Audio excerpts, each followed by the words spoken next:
up. 1 second. I can't get this fucking thing to give me a link. Canuckleheads, double, whammy, careless, whisper, new set. One of them says live now, and one of them says set reminder. We should be on now. Okay. We should be on the tubes right now. We're on the intertubes, whispering. I hear the opening. Open up the. No, that's the one that went offline. Yeah. Okay. I'm going to go back. I'm going to hit the one that says set reminder. I blame the Ricada curse on this. Why? Because Nick is not here to defend himself. Yeah. Oh. There. That will make it easier for me to find. Had to hit that red subscribe button, boys and girls. Do likewise. All right. I think we're back. Are we? There we go. People are filtering in. Yeah, that was weird because when we hit a certain point, it was just it froze the froze the video, and then everyone started leaving. So I knew something was going on. That's weird. That is odd. I blame Nick Ricada from Ricada Law, a small law firm in Minnesota. I'm gonna open that up. Central We're Minnesota. back live now. Central. Yeah, we're back now. There we go. So yeah, it wasn't that we broke the internet. It's that YouTube stopped the video without any reason. I would like to think that the thousands and the thousands of the Canucklehead fans just came on the stream all at once, and YouTube had no idea on how to handle that much input and output. And because of that, everything just froze. Yeah, I guess so. That's so weird. And these happens because, again, here on the show, we got the best chats ever. Yeah, like, I honestly believe it was because of that that moron I talked about before. So. The Toy Man. Yeah, the Toy Master. Superman's arch enemy. The Duke of Soda. What's that? I got this in the mail today, and I don't know what Did that you? is. What'd you get? Show us, RJ. I'm going to find out. Okay. I'm going to unbox it. Those are popular, right? Ta-da! Ta-ta-ta.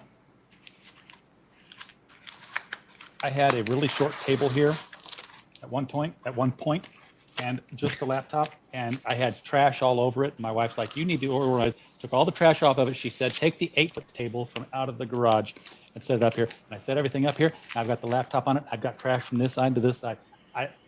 It just accepted all the available space. The last time Crumb cleaned something for me, he just set it all on fire and called it a day. What's this? Oh, Ravage. that's pretty. That's cool. So this is the first time I've had something arrive in one of these Gemini mailer thingamajiggers. Oh yeah, no, we got Niobe comics from a Gemini mailer. Yeah, it was really nice. So I got a very nice comic book and a coaster and a bookmark and a sticker. Oh, nice. Calendar. Very cool. Stickers. Bookmarks. Look what I got. I got bookmarks. Very nice. Look at that. The bookmarks. And RJ, are you still doing? You get a free sticker with a self stamp envelope. DM me at Critical Blast, and we will send you one of these shiny holofoil stickers. We'll tell you where to send your SASE. That is awesome. Shiny. Very shiny. Reflective and chromatic, and it'll keep you safe at night when you're jogging. That is awesome. Yeah, they're actually really nice stickers. That's All right. I got something to Awesome. read later tonight. Very cool. Yeah. Yeah, I'm gonna keep the stream up in the background to see if it goes down again, because that's very curious timing. Gotta say, when we're talking, we're showing off the I think stupidity. it's all pure coincidence, or so I hope, from a professional level. Yeah, that's questionable. Yeah, I didn't get any emails. I didn't get any emails. I didn't get any notifications. I didn't get any reason as to why that happened. That's so strange. Glitch. Yeah, and honestly, glitches do happen too. So let's just chalk it up to that. We'll But chalk it we up to do. that. Just blame it We, on we somebody. do have one heck of a show here today, don't we, Crumb? We do. There we go. do. So Let's I mean, get like, this train back on track. If the people want to find out what led to the assault on our stream, that video is still up, so y'all can go watch it before it got taken down. We're back in real time, and we have a part 1, and this is part 2. Part 1, Amazing. part 1 of like 20 minutes, and part 2 starting now. Don't Yes, we are discussing Whisper networks today, and I'm gonna say this right now. We're gonna tell you guys. We're gonna tell all the viewers in the audience. So tell your friends. Get everyone out here. Everyone needs to hear this, right? So we need to have numbers for people to hear this. I'm going to give the big secret a little bit later in the stream as to how to fight back against these monsters. That's awesome. So get the word out. Get it out there. Let people know, because this is going to be something people want to hear. Yeah, and hopefully everyone who stopped by my my Twitter page will follow us, which would be totally awesome. And hopefully congratulations to your channel, Crumb, for hitting over 4,000. That's important watch number, hours. though. That's a huge number. You can't do anything on YouTube until you've hit that 4,000 watch hours and 1,000 subscribers. Exactly. Well, we haven't hit the 1,000 subscribers. We're about 40% of the way there. We still need about 600, but 4,000 is super duper important. That's a huge milestone. So, I think I got 8,000 on mine. I'm not quite too sure. People are saying F again. I see the chat still. I see the stream still going. There's no F yet, at least. I just had a weird thing happen because I was tweeting it out and my Twitter decided to refresh. I'm like, really? I was in the middle of typing a tweet and it just Twitter homepage again. That's it. Take the gasoline out, RJ. We're gonna burn all the electronics down to the ground. Yeah. I'm gonna have Silicone nuances. Screw this. We're going old style. They're trying. They're trying. People are saying it froze for a moment, and it's back. Well, that's a glitch then. That's a glitch. The internet gods are always pleased with our broadcast. Every time, I'm just gonna test it. Like every time I say Whisper Network, it's probably just gonna be like freezing. Whisper. I'm going to start having an Alex Jones moment in a minute. I don't like them putting chemicals in the water. Turns the frogs gay. Turns the friggin' frogs gay.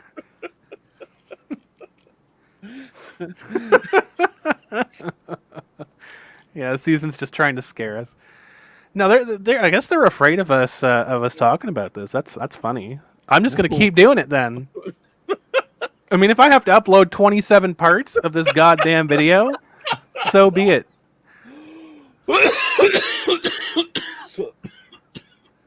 Every video's gonna be like a cryptic puzzle piece. Here's what you do. We'll get this show done. Let's play rock music backwards. The next time it happens, call it part 7, and then after that, call it part 3, and have them try to assemble it in the order it's supposed to go. That'd be amazing. That'd be so good. You have a number and a letter, and the question is, which one do they follow? Exactly. We'll do like a Tom Taylor thing where he's tweeting out one letter a day for some project he's working on for the next Injustice series. And we'll jump back and forth between different languages. That'd be even more hilarious. Yes, of course. Play a game.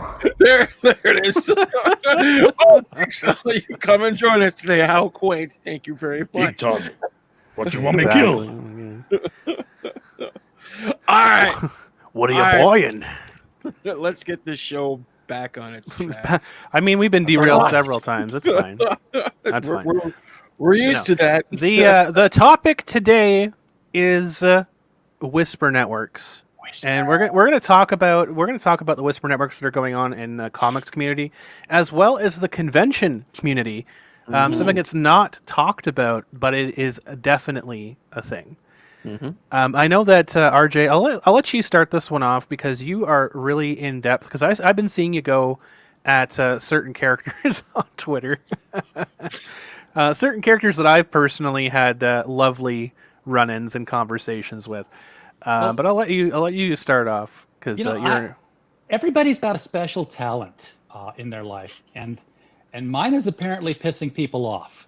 I was going and some involve ping pong balls, but however. Because I really don't try that hard, so it's got to be a gift. But there are people who I will make one tweet at, and I'm blocked. And there are people who will I will watch them have chains and chains of conversation where they're just throwing invective at the person. Like, why are you not blocking this person when I asked you a perfectly reasonable question? For instance, there are a number of people who will just call Gail Simone fat, and they're still interacting with her. I tweeted at her once because she made a comment about somebody who went to a convention in a mask, saying that people who wear masks are cowards. And I said, I look forward to your next installment of the Cowardly Batman. And I was blocked. Just blocked. I said, you write stories about people who wear masks and you're calling them all cowards. Oh my goodness. So, It's all upset and confusing. so it's very difficult for me to go at people and have a back and forth because I'm very good at getting blocked very quickly and without, using bad language at them. So it's hard for me to be that way. Well, yeah, that's a talent, because they want that so bad. They want you to say the one wrong thing so they can get you yeeted off of Twitter for the rest of your life. Oh, Jesus. Oh my goodness! Like that was like something that I had to deal with Renfamous, and her little posse. Like I had to be very careful about what words I said and how I said them because they try so hard to get you suspended. I really tried for a suspension actually just the other day, and I'm surprised I didn't get it. But I don't know whose thread I was in. I didn't see any retweets or responses to it, but it was people were talking about Tess Fowler and people making fun of her having breast cancer, and Ooh. I was saying they're actually attacking her for being an awful person and the things she said. So unless her brains are in her tits, the cancer is irrelevant. That's amazing. Crickets. Oh my goodness. You could feel Okay. the tumbleweeds rolling in another comment. You know that you bothered them when there's no reaction. Like they have nothing to say to that. That's funny. Oh, goodness. Oh my goodness. Wow. Yeah, wow, wow. I've even taken to RJ, you're amazing and astonishing all at the same time. I Cheers. try. But I don't know as much about the Whisper Network, obviously, as the Bleeding Fool guys do, because they're the ones who are deep into it. I just ride their coattails, and then I put it into news articles and embed the videos we do with them. It's really interesting right now if you go to news.google.com and type in Stephanie Cook and see what the first headline that pops up. Well, I would love to. I Challenge you, do that. I haven't reached out to. Do it. I haven't reached out to Bleeding Cool yet, but I would like to talk to them because I don't want to. Sorry, I'm just researching this right now. No, you're talking about Bleeding Cool or Bleeding Fool? Bleeding Fool, those guys. Bleeding Fool. Okay. Yeah, you said Bleeding Cool.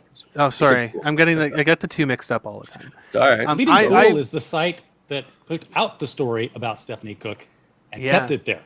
Bleeding Cool is the site one that put took up it the story down. about Stephanie Cook and deleted it. Deleted it. Yeah. No, I see. Like, I don't want to step on their work because I know that they're going through right now and they're doing their part 1, part 2, part 3 thing.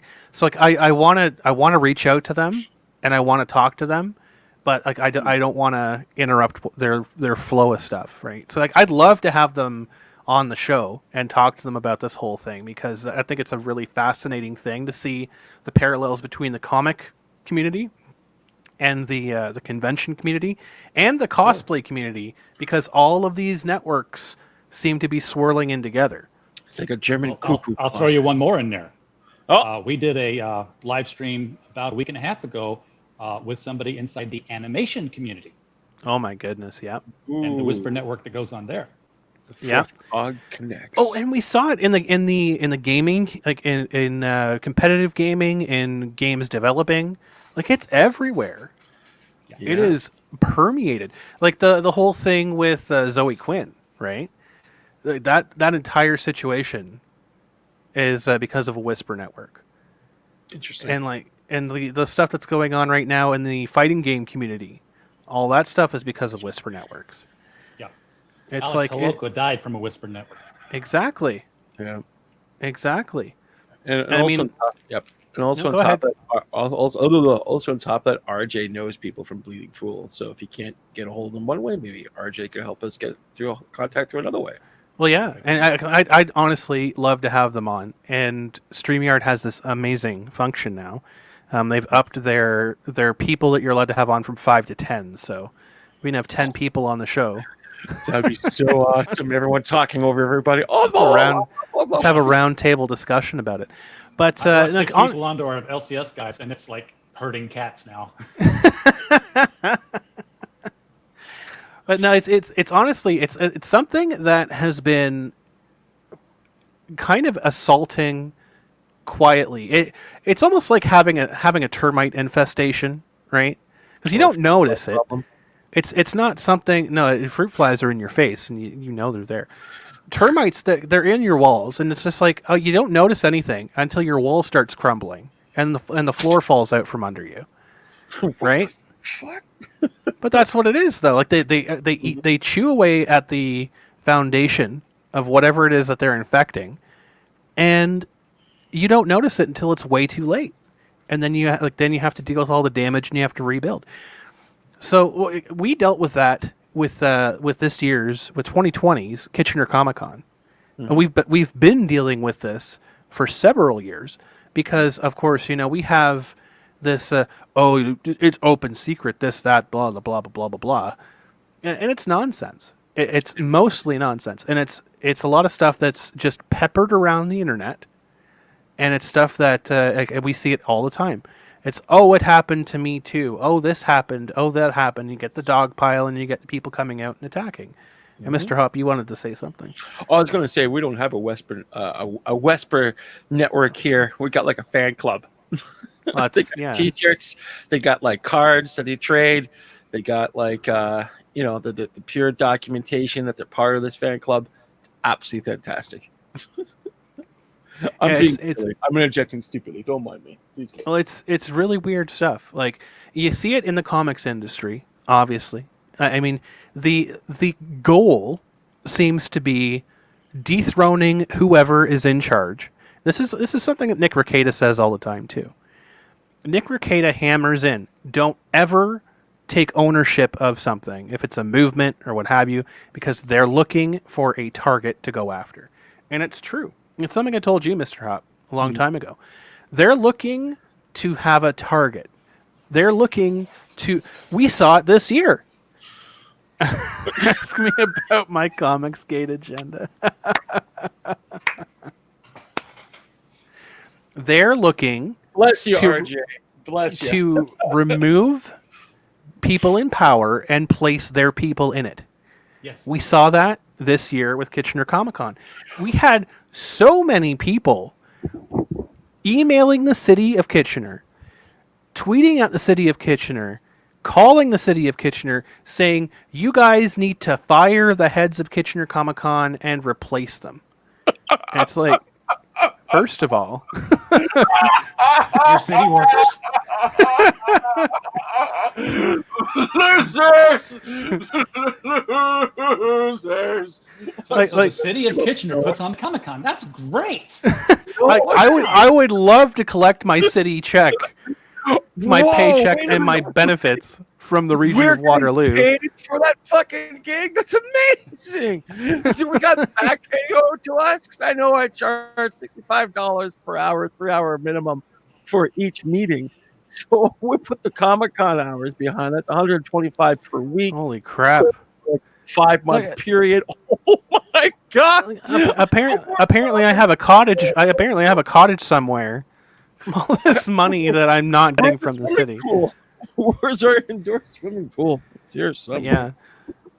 There's so many people that were calling for the ownership and the heads of Kitchener Comic-Con to step down and be replaced. Well, who do you think they're going to replace them with? They want their people. Oh, it's like, oh, it deserves to be in the hands of quality people and this person deserves to run it. And it's like, yeah, okay, they don't do anything. They haven't done anything. The same thing is going on with, I talked about the Animation Whisper Network, and there's a Women in Animation, WIA has a website, and they have a stated goal, 50-50 by 2025, where they want, representation to be equal 50-50 women and men in animation by that year. And the thing is, it's admirable to want to get equity in the industry. I get that. It should, it's very unlikely that in the next 100 years, all the best animators in the world are always going to be men. That's just, you hire the best people, and as people get trained, get trained, it starts to even out. But if there's, just to use even numbers, if there's 100 animators in the industry right now, and 95 of them are men, and they want to have, 100 men and 100 women, it is very unlikely that WIA is going to push for the animation industry to create 100 more jobs so that they can fill them with women and exactly. Even out. What's more likely is they're going to look to fire 50 of those guys. Yep. And on top of look for any reason to do it. And on top of the North American animation industry, if I'm not mistaken, it's not quite doing as good as it used to be back in the 80s, 90s, and early 2000s. One guy. Well, you're gonna cut that SOB right in half. Gonna fire him. Yes. Exactly. I mean, you can look at animation and tell Thundercats Go and Steven Universe and oh my whatever god, the hell they said. It's all the same head. It's the same guy drawing everything. Like, do I put ears on this guy or? Can I say, I saw an episode of Thundercats Go when I was at work on my break. Oh, fuck. And sorry. I literally have no idea how that show is still on the air. I have a 12-year-old son, and we watched the Teen Titans Go versus Teen Titans when it was debuting on Cartoon Network. Okay. And they made the big advertisement there, like halfway into, it's like, stay tuned after the show for a sneak preview of Thundercats Roar. And he's like, hey, can I stay up and, watch that? And I'm like, okay, let me show you something first. Mistake number So one. I pulled up a Thundercats original episode on YouTube on my phone. And I said, this is what it used to look like. You can, but first. And he looked at that, and he looked back at the TV, and he's like, that's stupid. I'm not watching that. Absolutely. The other thing that drives me nuts as well is Thundercats actually relaunched itself back, what was it, mid 2000s? And they came out like a 50 story episode arc, and they did half of it. And that was just friggin' amazing. It was great animation. It was a fantastic reboot. They changed a lot of the characters around. They kept people on their toes, no pun intended. And it was really, really good. And all of a sudden, episode 25 comes out. They go, well, that's it. Cut. And it's like, what? What are you doing? And then we fast forward, 5 to 10 years from that. It's like, oh, by the way, here's Thundercats Roar. It's like, what are you people doing? Well, like RJ was saying, it's all the same friggin' person. Like, you look at it, and this is something that I actually when I went to college for film, and all that stuff. I had a professor at my college that was a professor. Like, he was part-time at mine, and he was full-time at the Toronto Film School. And so, like, after I went through college, I asked him, like, because we graduated, whatever else, I asked him, I'm like, is it worth it for me to go to film school? Like, what do I need to do? I want to do this, blah, blah, blah, blah, blah. And he said, he's like, look, I've seen your stuff. It's really, really good. It's unique. It's original. He's like, honestly, don't bother going to film school, because all they're going to do is going to reprogram you to be like everybody else, and that's not going to get anywhere. He's like, in the film industry, you have to, like, unique things are better, blah, blah, blah, blah, blah. Yep. And so this is what the SoCal Arts or whatever, like the School of Cal Arts, coming out of California, California, this art school is reprogramming everybody to saying that this is the only acceptable standard of cartoons. And it's pumping out this schlock that is just milquetoast garbage. And I can't understand why networks are still putting it on the air. Well, the funny thing is that the Thundercats Roar and the other toxic stuff, that's coming out of what network again? It's not WB. Cartoon Network. Cartoon Network. That's it. Cartoon Network. Because right now, Warner Brothers Animation is doing some really, really good stuff when it comes down to their intellectual property plus productions. And I'm just looking at the contrast between the two of them. So, like, does Cartoon Network just not like money anymore? Like, do they just want to keep throwing it in an oil barrel and watch it burn? Because, again, if it's just one person doing animation, they're just copying. It's the game is no longer a person; it's an algorithm. Seriously. And at the same time, but the thing that drove me nuts is that I gave Thundercats Roar a shot, and how I gave them a shot is they had one of their I don't want to say shows, but they're talking about how they're putting Thundercats Roar together. Plus, on top of that, they had the lead head animator / director, and of course, he comes up. He starts saying, "Oh, I used to watch Thundercats when I was younger, and I was completely spellbound by the actual animation about how revolution it was. And in the spirit of that animation, this is where we got the inspiration we needed for Thundercats Roar." And then they cut the line and say, "This is my sword stick." I stopped the video. I went, yeah. The spirit of the 80s. Yeah. Yeah.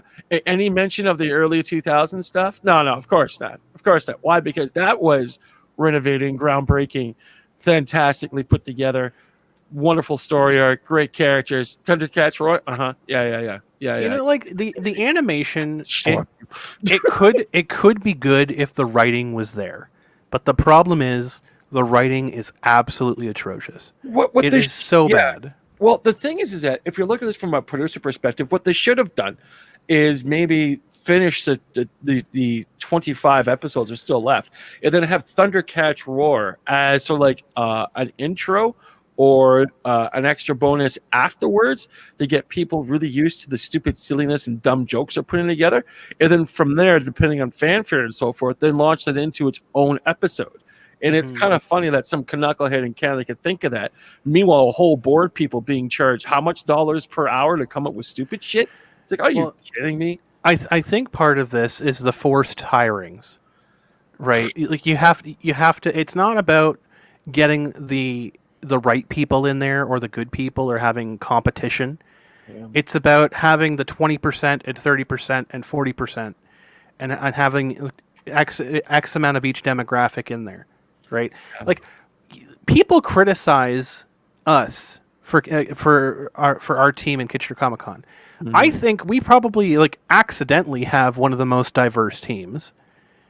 Well, the thing is that when you break it down, when you just hold on a second. When you break it down, look at us compared to an Anime North, compared to a Fan Expo, compared to a San Diego Comic Con. I know that we have far less people, but in terms. Right?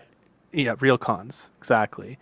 But when you compare our team to their team, and you look at demographics wise, because I mean, we in terms of quote unquote people of color, in my experience, and this is not a knock on our region. Mm-hmm. Kitchener Waterloo is predominantly white. It's very Caucasian, yeah. Very, very, very white. Yeah. Right? Yeah. We have a small Asian population. We have a small black population. Yeah. That's about it. Yeah. Are you saying they're short? No, not nine. They're not short. They are perfectly fine for that. But our cities, like Kitchener and Waterloo, our cities are like, and I'm not talking about people that come here for schooling and everything else like that, because we have a very large Asian population in Waterloo because they come from the Asian countries to go to Waterloo to study. Yep, that's different. I'm saying we have a very large European population. We have a very Romanian, German, yes. Polish. Trying to think what else. I know I'm missing a couple, but there's a lot. Yeah, Like there's a lot of European, like Eastern European, Western European, and a lot of like predominantly white individuals here. So when you look at our team, like we don't have quote unquote people of color. I think we have one or two on like the team or volunteers. Yeah. If someone out there if someone out there is a black individual that wants to come and be a part of Kitchener Comic Con, more power to them. Absolutely, we'll take them in. But it's a fact of like, are they a right fit for the team? Is that when I hire somebody and get them involved with the team, I make sure they're the right fit. Why? Because this particular industry, in all honesty, just take my little producer hat on here just for a second or two, will completely eat people up and spit them out. So if you get a bunch of individuals who simply don't know what they're doing, they're going to embarrass the shit out of our convention brand. Plus, on top of that, they're not going to know what they're doing, and both of us, probably me, will spend at least twice as much time in fixing their problems moving forward. Well, and that's the Very thing. selective in who we get on our team because they're simply the best fit. Exactly, but the thing is, it's not for lack of trying, right? We try to get as many people in as possible because we want people to be a part of something. It's a desire to do. That's where I start with everything. So when you cut that away, just putting this as a qualifier because we're not in Toronto and we don't have the diversity that Toronto has. Mm-hmm. When you cut that as a qualifier, you look at the gender divisions, right? Look at the gender divisions of our team. It is predominantly female. Mm-hmm. We have a majority female in positions of power on our team, and everything else like that. So for people to criticize us, position, they're the best people in those positions, and it's the best people in those positions. It's not because they're black or Asian or whatever else. It's because they're the best person. Exactly. For that. And that's more important than anything else. And I can tell you that the team runs extremely well for that. Extremely well for that. But the thing that I'm getting at here is if we were forced to have, token in person X, token person Y, and those people are not attuned to convention technology, convention culture. Basically, those people. What do you mean, those people? If we were to get people in that were not accustomed to the fast pace, the hard hitting, etc., they would crumple like a soggy piece of paper. Yeah, and the thing is, we had people like that before too, especially when they burn out very quickly. And just the whole Imicon. Like the thing is that we had a lot of people come in, we had a lot of people go out. And the thing is that the people that stuck around were the people with the foundation for Kitchener Comic Con. And the thing is that I wouldn't say it was just by chance. It's sort of like these are individuals that we enjoyed working with each other. And on top of that, they're the right people for the right positions. If people just can't get along, then I have to take my 45 out and bring them back to the shit and say, it's been fun. Sorry. But this is where Whisper Networks start, though. RJ went dark. Now he's back. Hello, RJ. We thought the Whisper Networks got him. I made the mistake of not turning on my Do Not Disturb. Wah, wah. So this is the problem where Whisper Networks come in, right? Because when they start forcing people in to areas where they don't necessarily have the tools or the skill or the experience, they're going to start getting negative experiences from that. So, like, for example, if someone came into a convention, not necessarily ours, but any convention, I'll use Miss Hunt as a great example because she's a poster child for this happening. Where she goes in, she goes into conventions and she is not equipped at all, either mentally, physically, socially, through experience or any. She doesn't check off any box. Like if you're playing Pokemon Go, she is a 0-star Pokemon. Like it's that bad. She doesn't check off any boxes. So she goes into a convention because diversity, and you have to have these people in here. So she comes in, and she has a terrible experience. She has to move a projector by herself when she's not physically capable of doing it, and injures herself. Or she has some terrible experience because she's really socially awkward and she took something the wrong way. She's got anxiety problems. Or she has anxiety problems. Or she has phobia of large crowds. That's just fantastic for a convention. Well, that's what I mean. It's like she has a lot of negative experiences. And all of a sudden, after the convention, she starts spreading those stories to people. She starts telling people these stories about, and then they're like, oh yeah, well, I kind of had something similar happen to me. Because you have a bunch of people who are not qualified, who don't have the experience, who don't have the skin to go into these areas, and they get smashed for it. And this is how this shit starts, because you get a bunch of like-minded idiots that are all like, it's that Dunning-Kruger effect, right? Yeah. Where they're just like, they're so stupid, or they're so ignorant about something that they think they're the smartest person in the room. Oh, never seen that before in a convention meeting. No, Nope. exactly. Oh yeah, and yes, Mike, I am talking about Montello. Absolutely. I'm saying this is how this starts. When you force people like Montello in, because diversity, because you have to. Yeah. When you start doing that, then you start making problems for yourself. Like, for example, right? If you have a choice to repair an engine with a brand new part, or a part that is literally falling apart, Or brick. or it's snapped and it's held together with duct tape.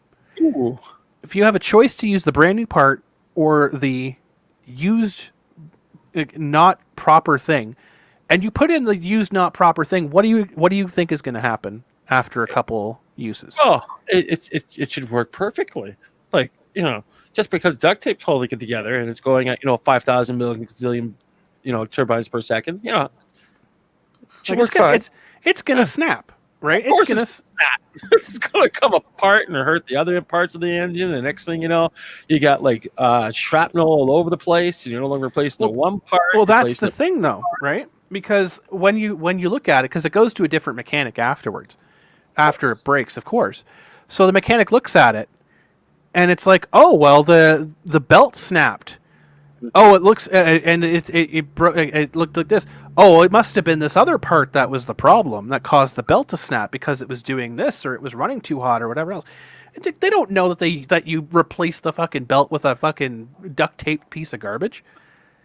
They do not.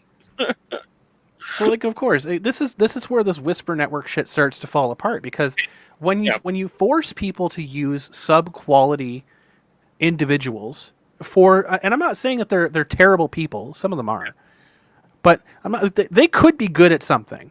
But this is the old school education tactic of forcing everyone to do the same exact thing, even though they're not qualified for it. I don't know if you ever saw that cartoon, the little newspaper cartoon where it's like, the monkey gets an A because it can climb a tree, but the fish and the giraffe get an F because they can't. Oh, Jesus. I haven't seen it. Like, that's the education system. I'm sad. I can't climb trees, but I got a long tongue and I like eating leaves. Oh, okay. It's like awesome. It's like you can't climb a tree though, so you fail. Yeah. But it's like, but that's not what you're good at. That's what you're being measured by, but that's not what you're good at. So, like, these individuals that are in writing positions, or in animator positions, or in convention positions, or whatever, what have you, they are not good at that. They're there not because of their merits. They're there because of my virtue. Not virtue. Yep. And because of that, they're operating subpar. And because of the fact that they cannot accept responsibility for their own actions being subpar, they have to blame it on something else. Yep. No, 100%. And a lot of conventions do that these days. And it's sort of like, well, we got our check boxes and we got to check them off and blah, blah, blah. And it's like, oh, okay. Awesome. What's that? No, we're fine. Oh, God, we're going through a boom check again. Are you okay, RJ? Can you hear us okay? Oh, God. I think he's boomered again. Oh, you boomered, RJ. Chat, can you hear us all right? Throw something in the chat. Oh, no. RJ, got to reboot, bud. Reboot, Oh, my RJ. goodness. Reboot, RJ. Is RJ rebooting? Oh, Can you hear us? Can you hear us? Can you hear us? Earth. Ground No. control to Major Tom. Ah, he's rebooting. Tap on the psychic connection. Take your protein pills and put your helmet on. RJ will be visiting us fairly shortly here on the Canucklehead Show. Episode special. This is Boomer number 2. I think he did it on the first half too. It's funny. Goodness. I saw him take out his mic or his headset when his wife was talking to him. Here we go. Buddies? Now we can't hear you. Can't hear you. No, you're sucking, RJ. You come to our show half prepared, RJ. We love the Bulletproof book. We love the other book, The Devil You Know. But the thing in your ear needs to work. Yeah, there you go. You get it. Yes, no, we're not This is hearing. Major Tom to ground control. No, I'm not kidding you. We can't hear you. No, not at all. I wish it was hear playing us. with. Oh, he could hear. Oh, of course he could hear us, but we can't hear him. Yeah, no. We can't. We cannot hear you. Oh, your mic is not connected. You have to go in your settings because it on the actual. Oh, you almost had it. There you go. There we go. How did that happen? Who knows? I lost all your audio, and so I took myself out and brought myself in, and somewhere I guess I bumped the mic button with my phone and I took the phone down. I love shows live like this. Thank Amazing. God. Only the best content. Only the best chats ever. Our chats are huge in the internet. Well, All right, you were talking about hiring subpar talent just to fill out, the checkboxes. I would like to say It's not just acquiring. acquiring There you the talent. With the industry, though, it's not so much that they're acquiring this level of talent. I won't say no talent, but because everyone's got some talent. whether it's Workers. enough There or you not. go. They're not talent, they're workers. But then they give them copious positive feedback Exactly. about how well they're doing. They give them an Eisner Award for a comic book that gets canceled after a handful of issues. Yes. You know where that came from? Do you know where that came from? Tell That me. mindset. I have an idea. That Hit us, bro. mindset came from old education. Old, like I'm talking like 1920s, 1940s education systems where they noticed the slower students. This is before like the special education classes, etc. existed. Where they noticed the slower students or like whatever else, they tried to have IQ tests, right? They would have the IQ test used to be draw a picture of your entire self, right? They told kids they have to draw a picture of their entire self, of not just what their face looks like, but what their hair looks like, everything else, and then they would give them IQ points based off of how many things that they actually drew. So did they draw their hands? Did they draw their fingers? Did they draw their feet? Did they draw their toes? Did they draw their this and blah blah blah blah blah? I'd draw myself my pants off. I get that extra point. That's absolutely hilarious. Drawing hands. How many RJ? How many artists do you know that freak the fuck out because they can't draw hands properly? But this is the thing. They would measure their IQ based on that. But the teachers were encouraged to walk around, and if they saw a student struggling, because whatever else, if they saw like someone like drawing 15 hands on a kid or something, and they know like, well, this person's slow,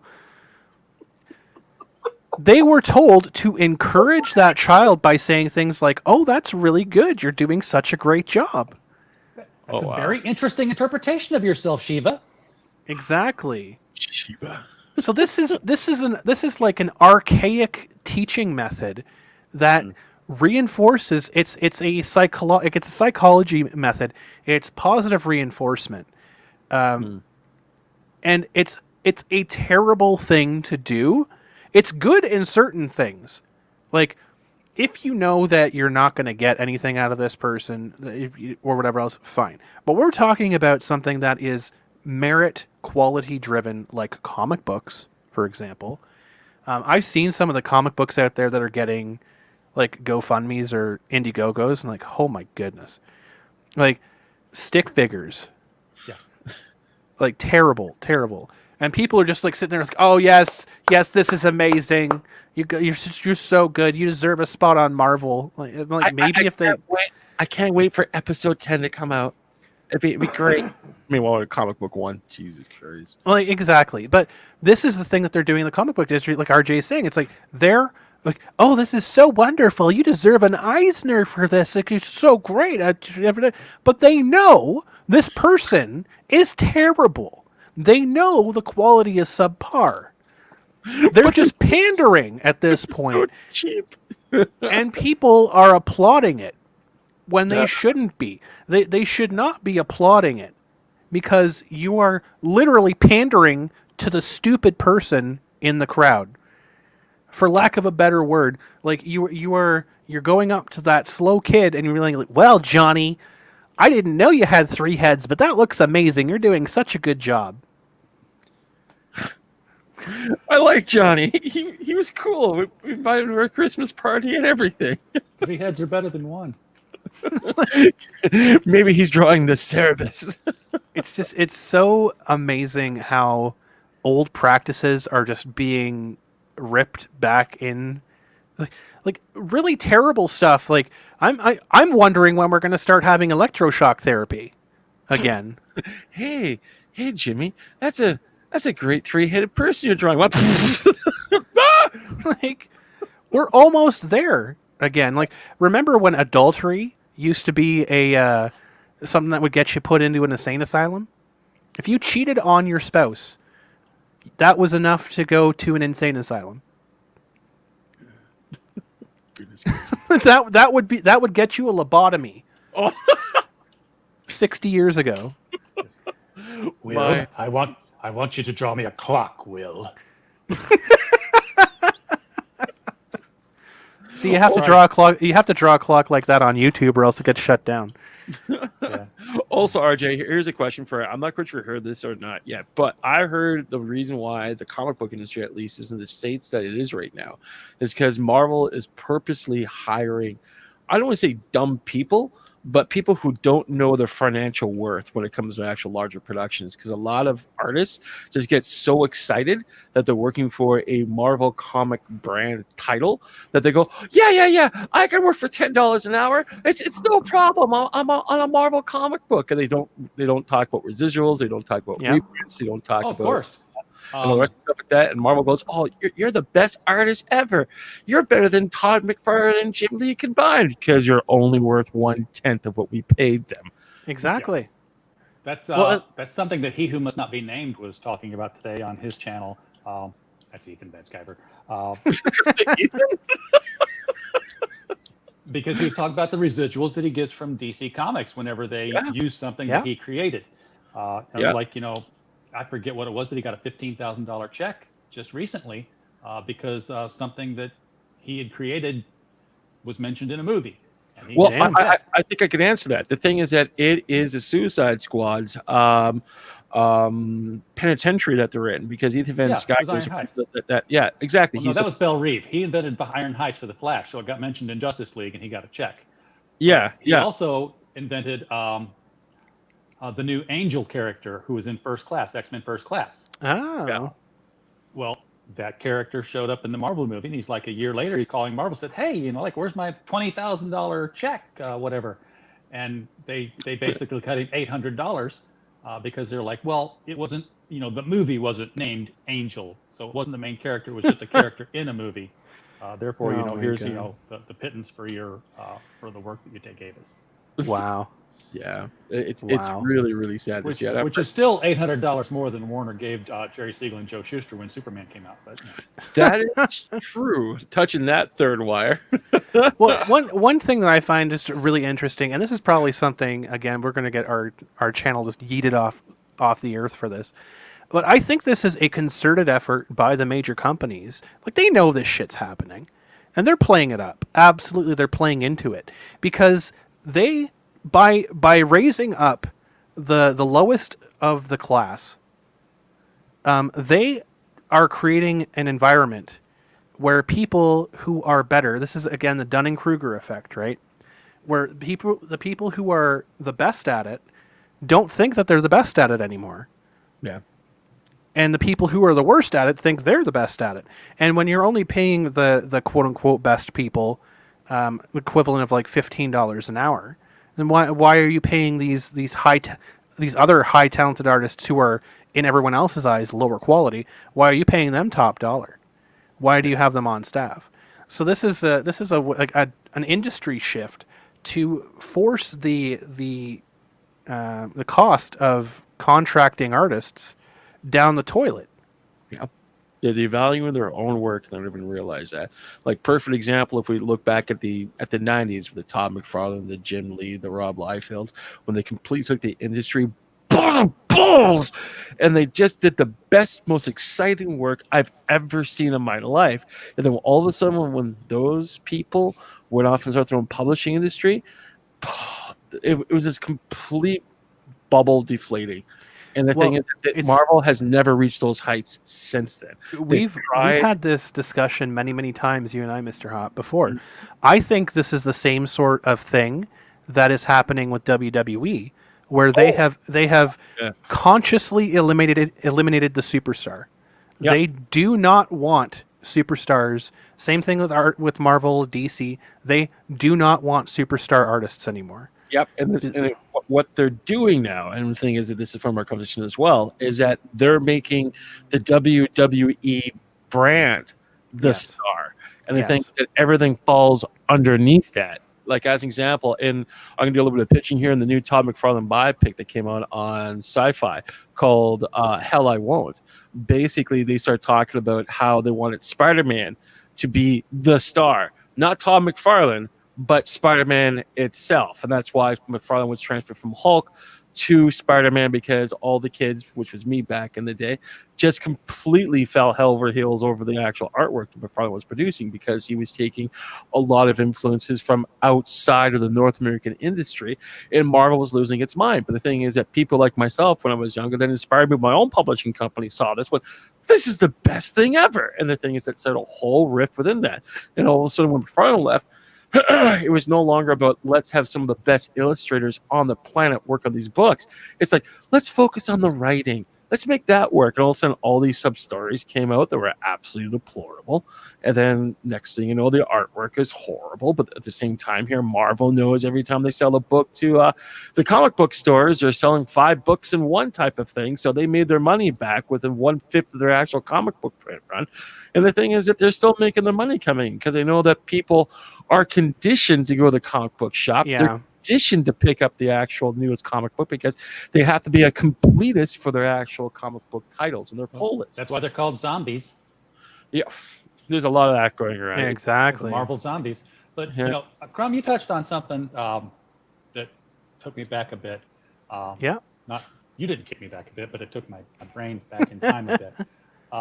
When you talk about the wrestling industry is trying to do away with the superstar, and the comics industry is trying to do away with, their own superstar, both in terms of creators and in terms of characters, I think. Yeah. Y'all read Harrison Bergeron? No, I have not. It sounds familiar, but I can't place it. Harrison Bergeron is a short story, a science fiction short story, where everyone wears a handicap. So, like, if you are... I've heard of that, yeah. A guy was a really acute thinker. So because he was a better thinker than other people, he had to wear headphones all the time that would intermittently sound a sine wave tone that would distract him, so he couldn't focus on anything. Dancers had to wear ankle weights around their legs so that they couldn't dance better than anybody else in the troupe. Huh. And it was, and then it was Harrison Bergeron, who was just good at everything, and they had to shackle him into a prison, and he escaped and showed everybody on live TV what you could do, and they shot him dead. Yeah, I remember I remember reading that.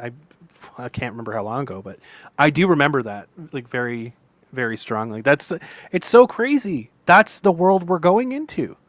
Yeah. Right now, people who are talented are getting punished for being more talented. Yeah. And on top of that, companies are getting more and more stingy because it's more for me, less for you. And the thing is, they've been involved in this industry longer than you have. I know exactly what buttons to push, what levers to pull on, which money piles are shifted into. And the thing is that, again, when it comes down to businesses, it's like what you want to do is have a minimal workforce. Why? Because so the CEOs can have their golden parachutes and give gold teeth to their great grandchildren, for goodness sakes. And that's it. Like one of the few things that we talked about as well is that how much the CEOs of companies get paid. Meanwhile, frontline workers are fucking getting illnesses and dying for working minimum wage jobs. And I'm hoping that people start looking at this and saying, is this minimum wage job worth it? Especially if I'm going to get sick because someone coughed on me and I wasn't wearing my mask properly, went to my eyes and my fucking nose cavity. And now I got the pandemic, and now I might have, organ problem failures for the rest of my life because I worked a minimum wage job. And it's like, just completely insane. And on top of that, this is slowly starting to affect the industry, because one of the few things I think that RJ could actually relate to is that if you keep producing garbage and kids watch this thing, they expect that that's the best thing going. Because one of the few things that RJ talked about earlier in the broadcast is how he kid want to watch Thundercats roar because he thought it was cute or stuff like that. And RJ goes, "Hold on, child. Let me show you. Let me show you a real cartoon. Let me show you what we had in my day." Back in my day, it was a lot better than what you have today, and I cry for your future son. But just watch this. Thank God we got online YouTubes, and it's so weird that in 2020 we have refined so much. Like we've made it come back so much to being about like efficiency, etc., etc., etc. So why are we forcing lesser quality in everything that we do?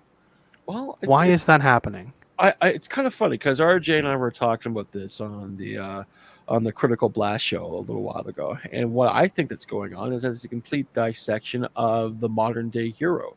And at the same time here, if you look at everything that's going on, especially with comic books, movies, sci-fi, let's take even Star Trek, for goodness sakes. My mother is an avid Star Trek fan, and when I first talked to her about Picard, she was going, "Oh, this is such a wonderful show, blah, blah, blah, blah, blah." It's like, all right, that was 2 months ago. But really recently, when she came over quickly to visit me, we started talking about Picard. She goes, "Yeah, I don't like that show." I went, "No kidding, Mom. Why?" Because of the sequence where the good guys are pulling the eyeball out of the bad guy. And the thing is that this is not Star Trek anymore. Farscape, maybe. Star Trek, definitely not. And something that I mentioned as well, it's sort of like the same thing that's happening in the home entertainment industry. What I mean by that is that you have laser discs to beta tapes to VCRs, VCRs to DVDs, DVDs to Blu-ray, and whatever comes up after that. But the thing is that each individual sales team puts their own official stamp on something, and they kick back, and basically we can't hear RJ from all of this, which is absolutely fantastic. And the central I was mouthing to my son. Oh, there you go. I thought you microphone into a potato again. But however, long story short, each sales team wants to put their own stamp on something and say, yes, this is ours. We get residuals from this, so forth and so forth. So we're reinventing the wheel. And this is what's happening over and over and over again. So the thing is that when you get out of the gates and make something that's absolutely flawless, how do you prove on that? You almost have to take a step backwards. And I think that's exactly what a lot of these companies are doing. And it's just a real shame. Well, we're running into what Coca-Cola did eons ago, right? Yeah. At this point, like comic book industries, everything else like that, like conventions, everything, they're being like, oh well, look at this brand new Coca-Cola that we have here. Everyone hates it. Oh, we're gonna bring back Coca-Cola Classic. Exactly. Well, here's the thing: the comic book industry today will phase out old new Coke and slowly take the classic word off of Coke. Well, go ahead, RJ. Yeah, well, the comic industry today is what we would have had if Coca-Cola had said, "Here's new Coke. You're going to drink this now," and everyone said, "We hate it. We hate it. We hate it." And Coke said, "No, you don't. Keep drinking it." Exactly. They're like, "Fuck you." They're like, "You don't tell us what's good. We tell you what's good. Fucking drink it and like it." Like it. Exactly. That's the comic industry today. And you know, Mr. Hop, you talked about how the heroes are being pretty much de-heroized. Yeah. They're being made more flawed and everything.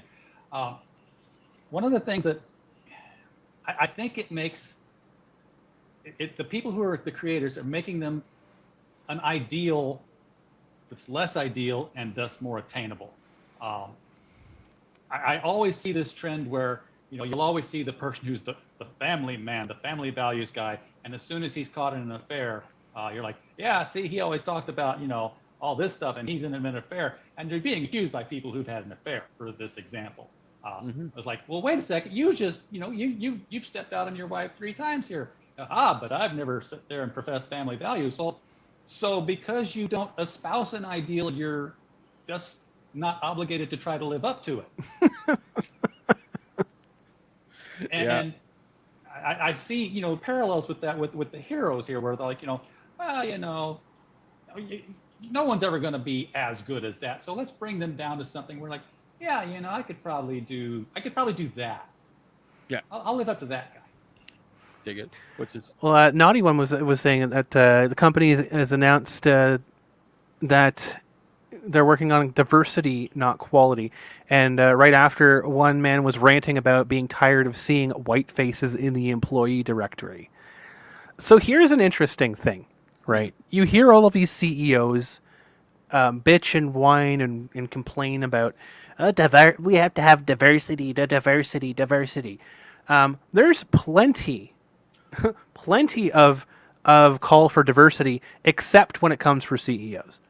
Yep. CEOs, if you look through the directory of, like, who is the top end of the companies and blah blah blah blah, how many black people, how many Hispanics, how many Asians are CEOs of company in North America? But let's pause that for a second. Let's go over to Japan, right?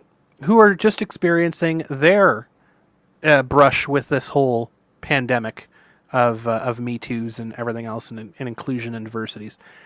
I mean, I don't have it at my fingertips, but how many black, Hispanic, or white people are on board of directors for Japanese companies? Mm-hmm. Oh, pretty much.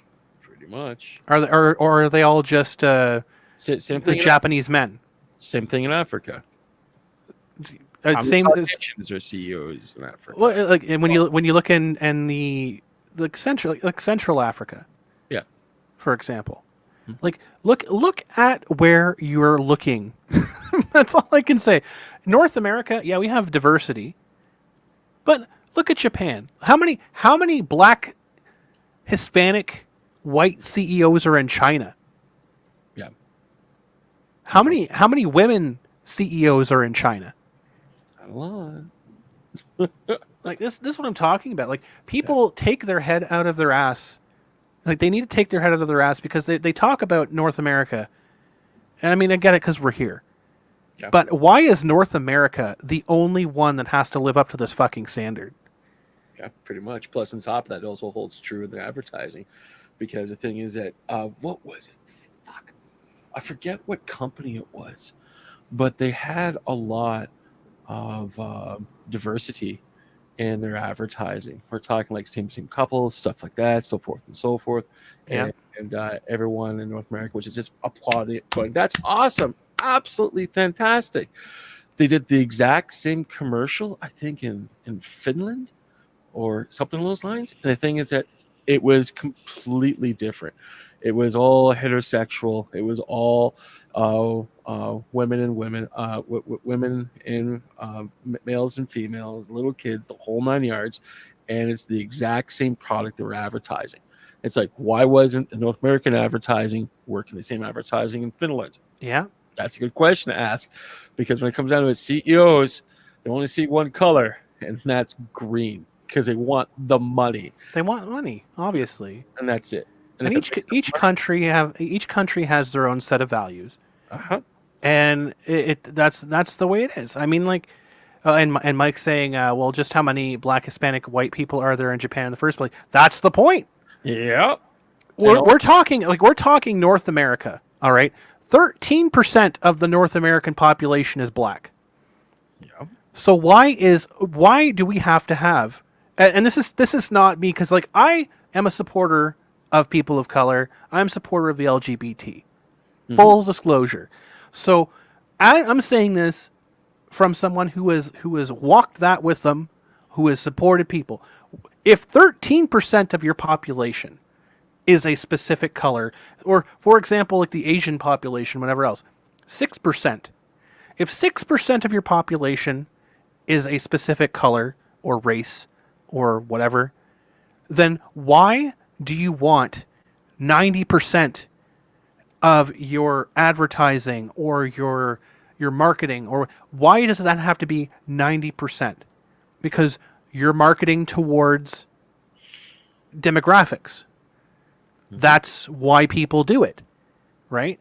Like, it's when you look at all of these different things, why do Japanese marketing things have only Japanese people in them, or like Japanese women in them, or Japanese men in them for specific things? Because they're marketing to a certain demographic. Yeah, they're marketing to their key core demographic to make the most return on their investment. That's what Exactly. Like, for example, how effective do you think it would be to market Spider-Man to a middle-aged female demographic? Oh, I think that'd be absolutely wonderful in every way. It would make Absolutely. all the monies in the planet. See, the thing is, color and gender are the things that have been cued in on as currently as the index for measuring the demographics. So it's like, Yeah. okay, if your country is 85% this, 10% this, and 5% this, then every group that's a subgroup of anything, CEOs, postal workers, hamburger flippers, have to be 85, 10, and 5. Yeah. But if you change that index, then it starts to, make sense as to why things, sometimes you just hire the best people and things happen the way they happen. It's not intentional that, we're only getting 90 of these and 5 of these and 5 of those. If they went with something like, number of limbs, say, okay, well, 10% of the people in the country have no arms, and 15% have one arm. So 15% of your NBA players need to be out there with no hands. Exactly. Let's talk about sports for a minute. Yeah. It comes down to drafts. Look at every single friggin' team's draft. I'll take North America because I know it's different for football in Europe and everything else. And cricket. But so forth, yeah. look at the NHL draft, the MLB draft, the NFL draft, the NBA draft. They all do the same thing. You ask a team, how do you draft somebody? And they tell you, we're going to take the best player available. Yep. Exactamundo. Because if you are not doing that, you're going to be fired. Because how stupid is it? It's like when you're sitting when you're sitting as an NFL team or whatever else, and you have a generational quarterback, someone who is like going to break Joe Montana records or whatever else. When you have someone like that sitting at the draft and it's your turn to choose, and it's like, well, we already have 3 quarterbacks, so we really need a running back, so I'm going to draft a running back. Like nobody in their fucking right mind would do that. Anybody would take the quarterback and then trade for a running back later. Like, it's the same thing in the NHL. Like, oh, you have 10 centers and you only need 5, but this is a center that's only comes across once in a generation. Of course you're going to take that person. Yeah. Of course you are. In the very least, if you're not going to do that because you're missing half a brain, you're going to trade the goddamn pick. Yeah. Like, there's no way that you can't apply that to a sports team, because that's about being competitive. It's about making the right choice. So why is it not okay in literally anywhere else? When you're talking about competition, because businesses are competition, yeah. Why is it not okay to hire someone who is the correct fit for a damn position? Yep. And plus, on top of that, this is going around for what, 10 or 20 years now, maybe almost 30. It's been going around for a very long time. Yeah, exactly. And the thing is that, again, before all this started, it was necessary to have certain rules in place to make sure corporations follow certain guidelines or certain procedures. But over the years, I just feel it's getting worse and worse and worse and worse. And now we're at the point where it's like, I think a lot of people have lost the real reason why this took place what was taking place in the first place. Well, it goes back to that question we had on the first part of the stream that got unceremoniously yeeted off of YouTube for some reason. What are we talking about here? We were talking about the question that Daniel Fitzpatrick brought up. So Daniel Fitzpatrick was saying, like, well, if it was such a great thing to have Vic at a convention and he was not a detriment and he actually contributed so much that the convention won 2 awards, then why aren't bigger conventions doing it? Oh, I'm dying again. What happened? You're dying again. What's going on, RJ? I think he lost our audio. This boomer moment has brought you This boomer moment has been brought to you by Potato Mike. Potato Mike, the best microphones on the planet. You just ground control to Major I don't know what's going Tom. on. I have no idea what's going on. Curse of stupidness. You're so. I don't even see my picture anymore. I Your know. picture's gone. Your audio is fabulous, by the way. Oh, Almost. No, Oh. that's. I'm turning my cam off and on, and off and on. See, you're only allowed to have 2 things working at a time. oh, what? You either can hear us and talk to us, but you can't. But we can't see you, or we can see you, but you Hi. can't hear us. RJ, do you remember when Lee was on your show? Yes. It's your turn, motherfucker. You like technical problems? Not really. Too bad. 1, 2 whispers coming for you. I'm sitting here now with my microphone dragged across my upper lip like Hitler, and you all can't see it. Wait, hold on. I'll do the same thing too if you don't feel alone, Andrew. Well, at least we okay. can hear you, and you can hear us. There we go. There we go. That's RJ an will be- important. Welcome everyone to the Canucklehead show. RJ is our mystery guest today due to his own personal safety, and we're talking about Whisper Networks today. We're having like literally, yeah. He's broadcasting from an unnamed location. On and close, and now he's got. Ground control to Major Tom.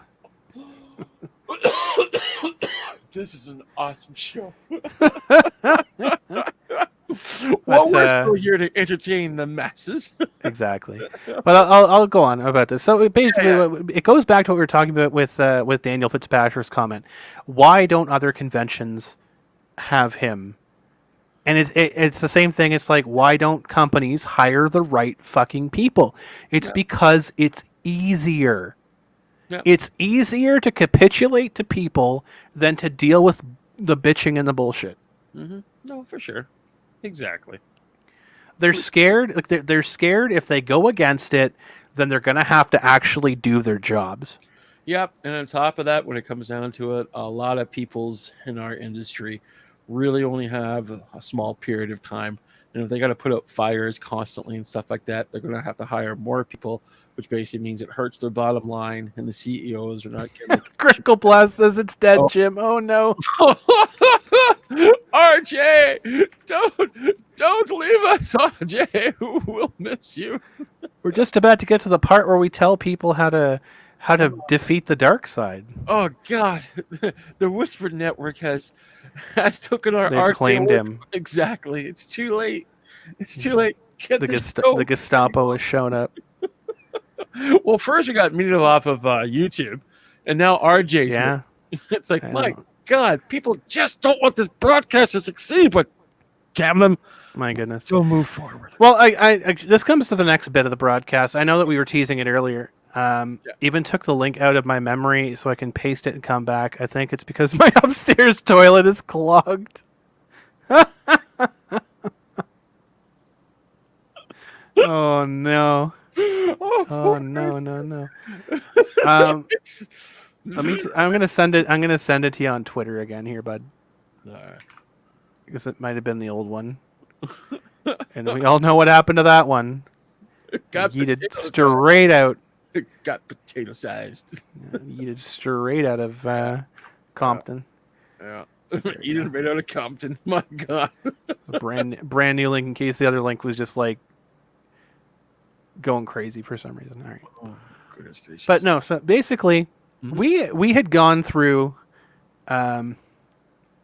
Hellfire. Oop. My wife keeps calling me about it. Keep knocking my phone off, Lionel. Next time, I'll turn on Do Not Disturb. Oh, no. Toilet's clogged, so you get the phone calls. What is RJ feeding his family? Goodness gracious. My goodness. Take more fiber. Fiber is good. And James B is saying this whole thing has been peak entertainment. So glad I couldn't find anything else to play. Well, I'm glad to be your plan B. Thank you for tuning in. It's been good times. Thank you for your presence with us this afternoon.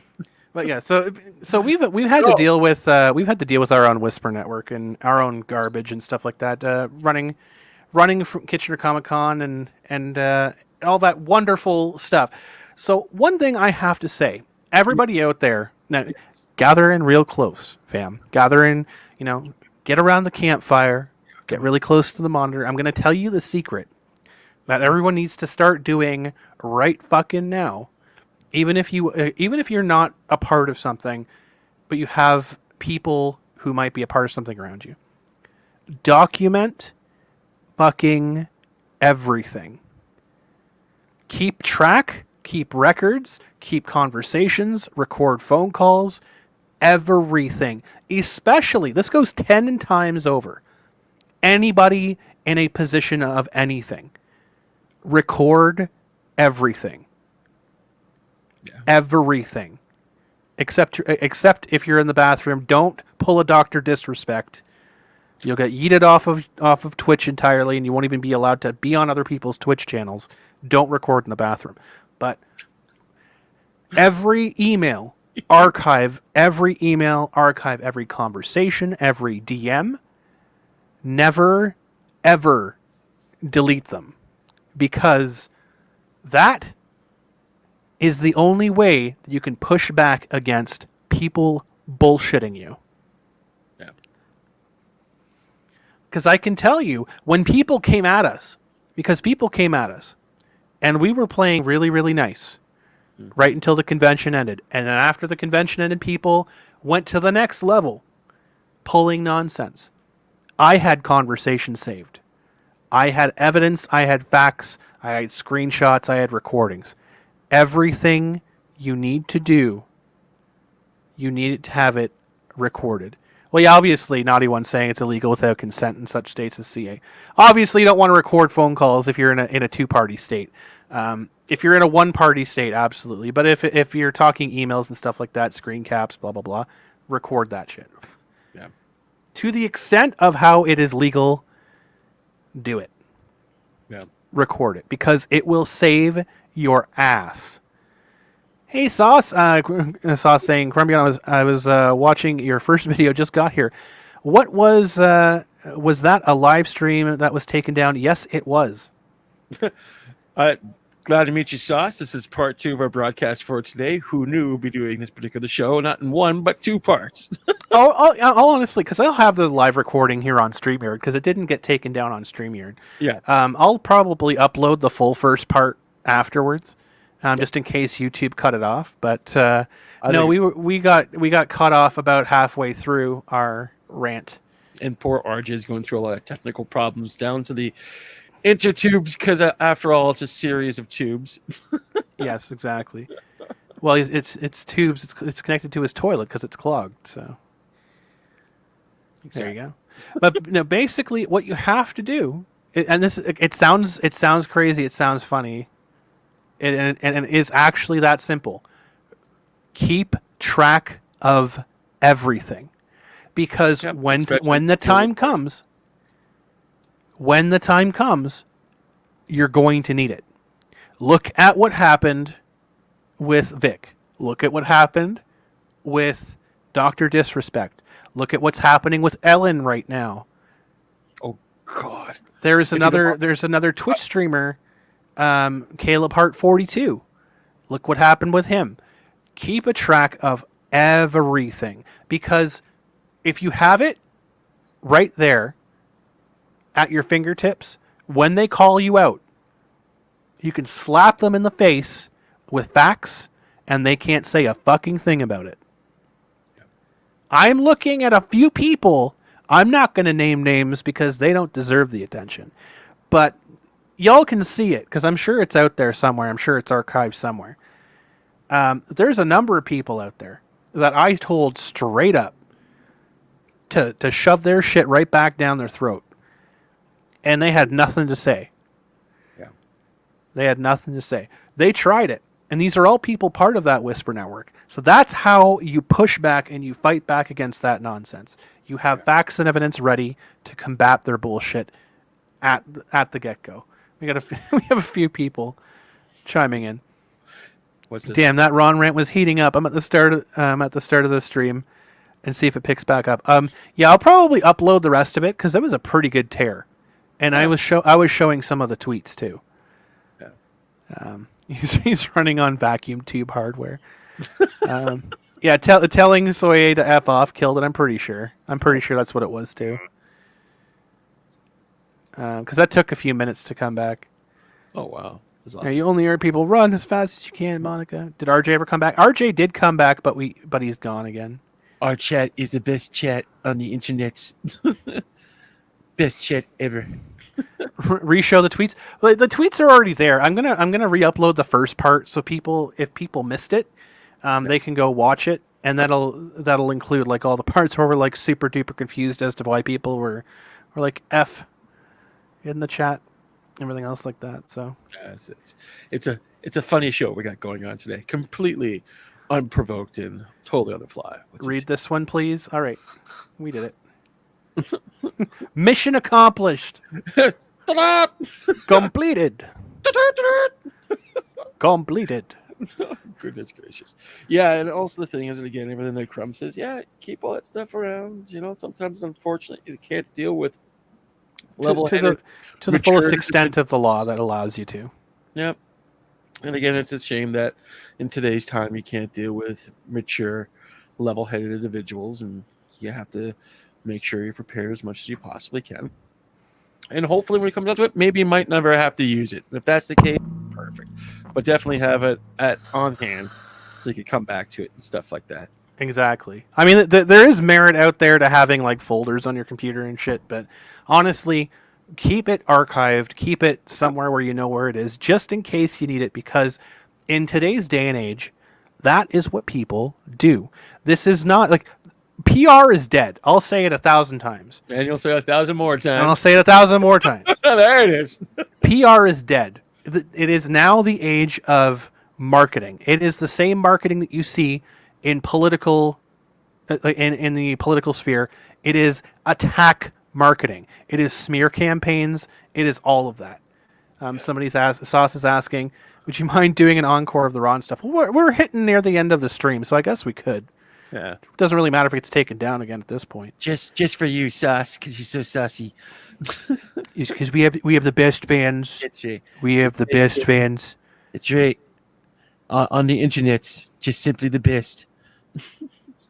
Exactly. So yeah, for the people that missed the opening of the show, so it was really unique. I wanted to address something that had happened earlier, because after his 18,000 hours with Mr. Ronald J. Toy III.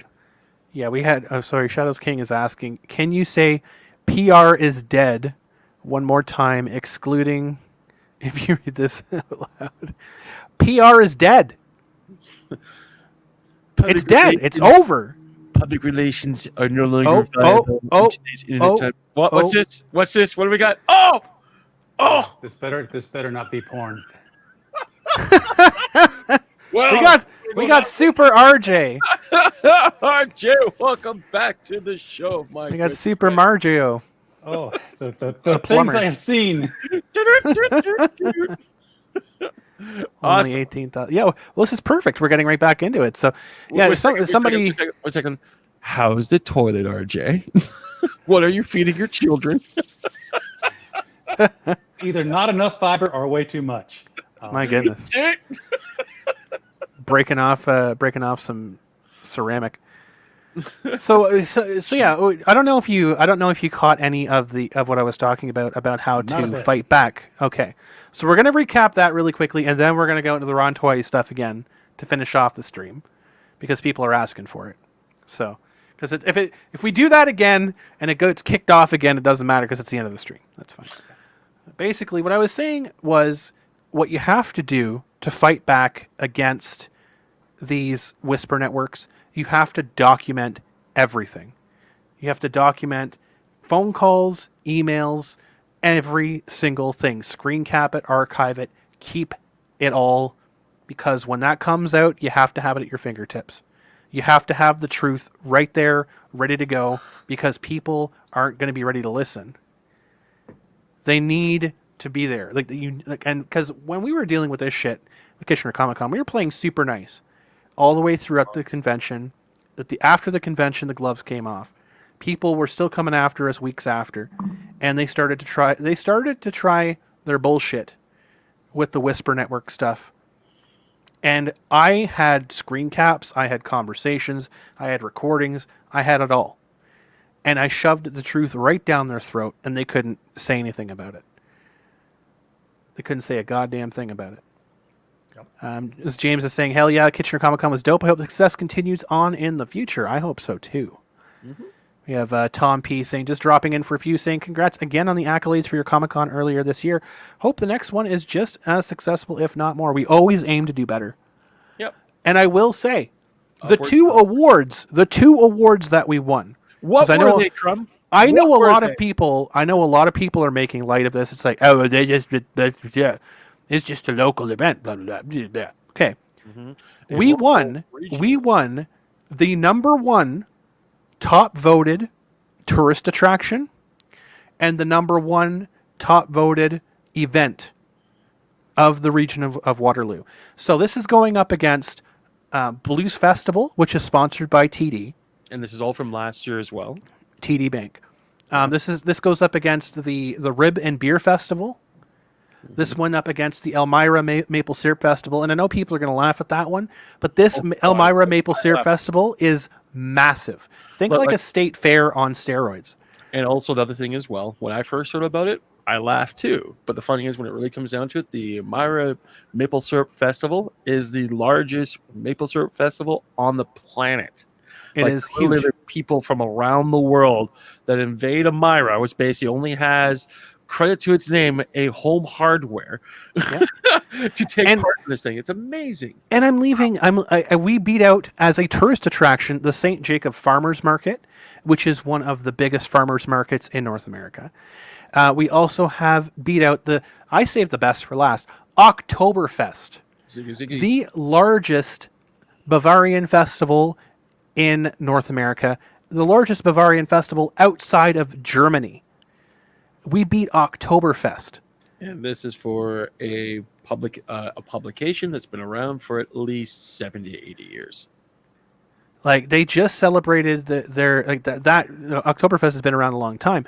Yeah. The KW Oktoberfest just celebrated its 50th anniversary the year before. Yeah, something like that. And we beat that out. So for people saying, oh, it was just a tiny little thing, no, we are wearing that as pride because we kicked the ass of events that have been here, that have been established, that have been traditions for longer than we have been alive. Yeah. So take that. Eat it.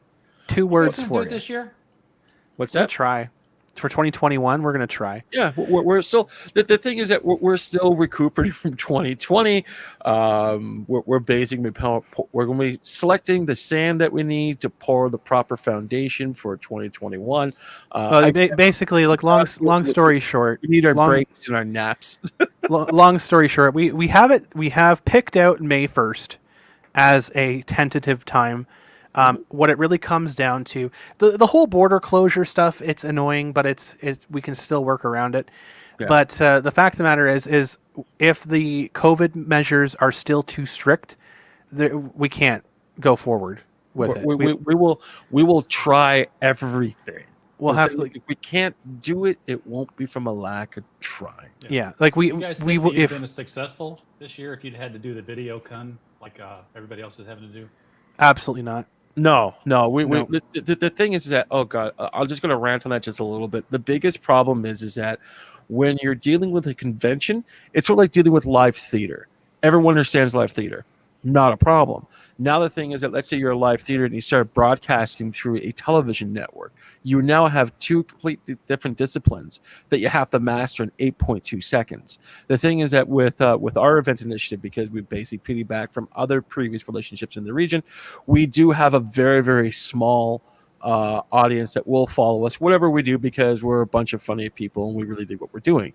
But super long story short, these larger conventions have absolutely no idea what they're doing, because it's like the difference between doing a physical print over virtual print, that they're really two different disciplines, two different markets, two different ways of actually distributing your content. And the thing is that when you flip from one to the other, it's difficult. So the thing is that, again, to answer the question full, we would have been crushed. It's just that simple. Because the thing is that the bottom line, the thing that these conventions were missing is that online events and things like that, they're a novelty, right? They aren't to be a replacement. They're supposed to be a supplement. So like if you have a physical event, so say San Diego Comic-Con had a small little gathering of like 100 people exclusive, blah, blah, blah, blah, blah, and they had an online component that let people look into the event, that would have worked 1,000 times better than what they did. But because they cut it off completely, it failed miserably. It's supposed to be a supplement. It's not supposed to be a replacement. And proof of that, look at Variety. Variety is the quintessential magazine for the entertainment industry, and they ripped San Diego Comic-Con apart. Like, well, San Diego Comic-Con took a lot of PPP money to do a YouTube live stream. Yeah, absolutely. James? It didn't work out as well as they thought it was going to. James B saying, if you're willing to try everything to make it work, I'll volunteer as an amateur con slut to help. I love you. Come to our event. Come back to our event. Come back to our event. So yeah, like honestly, it's we in 2021. If the COVID measures are still too strict, I want to go out and say I don't want to put on a subpar event for people. I don't want people to come out and be like, wow, this is a really terrible thing. Because for a lot of people, as successful as we have been, we still get people that are like, wow, I've never been to this event before, every single year, because we're still growing, we're still gaining notoriety, we're still getting the word out. And yeah, it was what, 6 or 7? I think it was 6, wasn't it? This year? Mm-hmm. So yeah, definitely. Our 6th show was the first show for some people. And so that being the case, we don't want the first show for people to be horrific. We don't want it to be a nightmare. I didn't know Kitchener had a Comic-Con. 6 years. Exactly. Exactly. That is what it is. It's the fact of the region. It's fine. But we don't want their first experience to be terrible. We don't want their their first experience to be Thundercats Roar. Right? It's almost like a rib fest where they don't have any craft beer and you have to drive through to pick up your ribs. Well, that's what I mean. Like, so the Ribbon Beer Festival, which was amazing. It used to take up the Victoria Park downtown here. Yeah, it would have tons and tons of rib vendors. You had craft beer. You could go out, enjoy the nice sunny day. You could go drink, have ribs, whatever else. Awesome. This year, because of the COVID, they've decided that they're scrapping that. And they're allowing to have people go not to the park but to an auditorium. They go through a drive-through, which is by the expressway, which is the furthest part of fucking town. It's in the central downtown. It's in the elbow of the downtown. It's really difficult to get to. So you go out to this auditorium, and you go up to a drive-through. You can't order if you're not in a car. You have to have a car. So you order it. They go in, they grab the ribs from the mystery vendor inside the auditorium. You don't even get to see them make it. Yeah. And they come out and they give you your ribs, and you have to leave. You can't eat it on site. Yeah. And there's no beer. There's no beer. Okay. There's there's no craft beer, which is even more fantastic because basically this is what the one time throughout the year where this is where it beats Oktoberfest, because Oktoberfest deals with the larger brewers like the Labatt's and the Canadians and the Molsons and stuff like that. The thing is, again, with Ribfest, you have all of the independent craft brewers coming out, and they have a very, very nice variety of ales. Really, like super duper unique. Awesome. Like tons of different stuff. You got all sorts of spirits. You got like flavored gins. You have like coolers. You have all sorts of stuff. Really, really, really good. Do Yeah. you guys know how this year is the year for Bill and Ted to return after decades being gone? Yeah. In the movie. Yeah. This whole thing where you say you get this craft beer festival closed down and it's turned into a Welcome to McRibby's. I want to see. I want to see Bob and Doug McKenzie try to rescue this thing now. Right? Right? Would be No beer. awesome. No beer. That sucks, dude. No, beer. it's Hoser, eh? Yeah. Yeah, that's right, eh? So we had to like go down to like the rib crab place and get our like different types of beer and stuff there. Huh? I honestly, I would never have tried half of the stuff because like basically what you do is you go and you buy tokens because you can't sell, you can't exchange money in public. So they have a way around it. So you go and you can buy tokens and you exchange the tokens for beer samples, which is like basically a glass of beer or whatever like a glass of whatever you're going out and drinking. So they give you a glass you buy tokens. You can either do it electronically or physically. You walk around. There was like chocolate stout. I've never had that before in my life, and it was amazing. It was really, really good. They had like all sorts of like short run beers and spirits, and that was where I found out Land Shark existed. Land Shark's delicious. Yeah, Land Shark was awesome. The different variety of spirits they have there, and this is stuff you just wouldn't pick up at the liquor store or the beer store.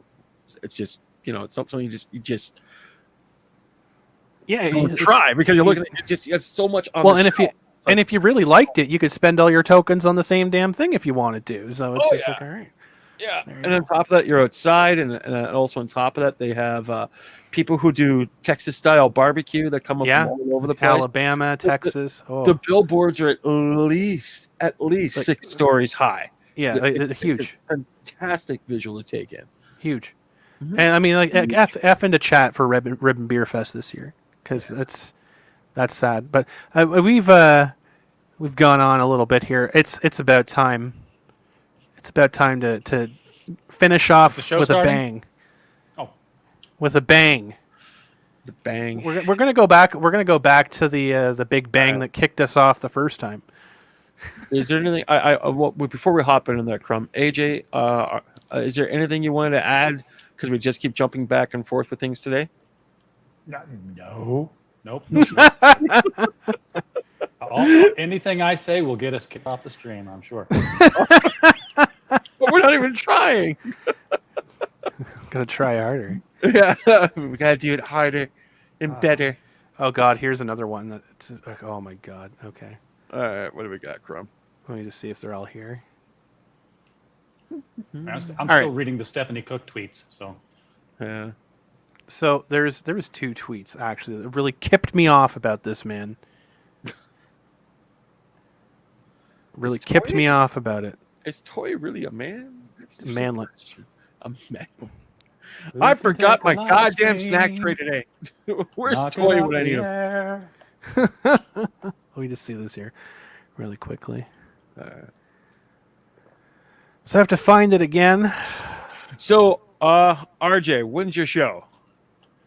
Our show is every night at 7 p.m. Central, pretty much. I mean, I've gone for 2 weeks straight with live streams at 7 p.m., except for last night was the first night off in a long time. So basically, if you've got a project and you're wanting to promote it, we have opened up. Now, every other Saturday, we have the LCS guys, and that's the local comic shop guys from around the country. All kind of come into the round table. We just did it this last Saturday, so join us again in 2 weeks. And they're just talking about, what's going on in the front lines of the people's shops who sell the comic books to you and what they're having to go through to do it. And it's a war out there. I've added the link to your channel and your Twitter as well Oh, thank in you. the show description. So if anybody's looking for how to get a hold of Critical Blast or RJ, links are in the description there, so you guys can check him out. I'd highly recommend following him and subscribing to him. He's a really awesome dude. So Yep. let me just get this pulled up. Also, in the buy right Destroyer spot. books. Do it. Do it. Do it. All right. So we started the show. So for people that missed it, we started the show talking about this because I had a little bit of stream business to take care of before the show, and this is what yeeted us off YouTube the first time. We'll try for round 2. So Daniel Fitzpatrick, who is a member of the Kickback movement, he was mentioning us earlier, a few days ago. It's basically said about a month ago, it was claimed that Vic Mignogna isn't bad for business since Kitchener Comic Con, which invited him, was voted #1 festival and tourist attraction for 2020. Personally, I'd like to say good for them, which I gave him props for. I thanked him for the class that he was showing, at least. I'm showing that. And he said, however, it raised a question: if Vic wasn't actually bad for business, how come the big established mainstream events haven't invited him? To which I replied honestly, because it was easier to not invite him, et cetera, right? So I gave my breakdown. I said, it's a lot of effort and work to face the people raising issues and making noise, and conventions are a lot of work to begin with. So never mind adding headaches onto that. It takes a lot of extra effort, dedication from those events, which you are just not going to get from larger events, because they can go out and they can book 5 people that would draw the same as Vic, and they don't care because they're going to get money either way. Yeah. And so, but I basically I said, I'm like, a team of 2, myself and one of our younger team members, handled the social media onslaught. 2 people. So if 2 people can handle all of the negative press and all of the pushback and all the bullshit that we got, there is literally no excuse for larger events that have literal paid departments to handle social media. And I was hoping, and it said that's why it's important for people to voice who they want to see at events and support the event by showing up when they listen. That's an important one. Yeah. And I'm hoping that we were a lesson Anybody for call papers? That's the funny part. They did. They talked to every media outlet. They talked to everybody. I had hour-long phone calls with the newspapers and the television Studios. studios. Yeah. And don't forget James, radio too. radio as well. Yep. And James B is asking, is RJ in Ontario? I believe he is in Illinois, St. Louis. St. Louis. I'm on the Saints. Illinois side of the river, but I can see the arch from my front yard. There you go. Sort of like the way you can see Russia from your house if you're on the very far end of Oh, He is in America. So yeah, no, America. I spent hours of my life answering questions and interviews and phone calls for absolutely zero press to show up or do a story about us. And there was nothing in the newspaper in the negative as well. Our CT, so I will say this: The Record, CTV News, 570 News, all 3 of them of which I spoke to before the show, they all ghosted us for any sort of coverage at all. They did not talk to us. They did not speak. They did not run stories on us, good or bad. Yeah. But they had nothing bad to write about us, so they didn't want to write about us. Yeah. See, that's like in Bell County, Texas, when your boy Zach, Richard C. Meyer, was going to be a guest there. Somebody else who was also in Texas called all the media outlets and said, you're going to have an alt-right Nazi showing up at the Bell County Comic Convention? I want to look into that. Yeah. No, we had absolutely no local press at all. At all. We had plenty of online press. We had Bounding Into Comics. We had yourself, Critical Blast. We had Come Geek Some. We had Mike Walters, who's in chat right now. We had Hero Hey, that Umbrella guy, Nick Ricada. We had lots of online press. Yeah. We had lots of online press, but we had no local press. Yeah. And we had one person who was an idiot that was online trying to make up stories about us too, and got his shit pushed in. But yeah, no, it was really interesting. All of that crap we had to deal with, and it literally more work on my plate, but we handled it, and it all came together. Even without local assistance, we got voted first in festival, and we got voted first for tourist attraction. So to all the haters, suck it. Yep. First of all, Got two So, yeah. words for you. So basically, I was telling that story to Daniel, and then because I mentioned Ron Toy so many times in those tweets, right, guys? You saw that the 1,000 times Yeah. I added him and talked to him. You hashtagged him. I hashtagged him, added him, You added him. called his family. Exactly. So he responds, "I'm done playing nice. This disgusting piece of garbage should not be allowed around kids. He has allowed his legal team to harass and make fools of themselves for 18 months. I'm here to remind people exactly why he lost his lawsuit and why why it was so bad he was sanctioned for it." Which is wrong. I so want to the same one. Which is wrong. I hate the word sanctioned anyway. I never know whether it's good or bad. That's the thing. He's saying it because people don't know what it means. And in this part, I was incorrect partially. I said he wasn't sanctioned for filing it. What I mean by that is that he was not punished for filing it. Okay? So he had Ron Toye specifically, and the rest of the crew, except for Jamie Marchi, they had their attorney's fees cut by about 2/3. Jamie had hers basically used as a benchmark for everybody else, and everyone's got matched to hers, which was 2/3 of what they were asking for. And then the judge, because the TCPA has a provision where if the judge rules in favor of a TCPA, that dismisses the action in case, and it's required to have a sanction, quote unquote, amount. Now, the amount could be $1, the amount could be $50,000. The judge ultimately settled on $5,000 for Funimation, Jamie Marchi, and together, Ron and Monica. Not separate, not $5,000 each, just $5,000 for the two of them. So, $15,000 in quote-unquote sanctions. So I was a little bit incorrect about saying that there was no sanctions, but it was low enough that it's laughable to call it a sanction, because it wasn't.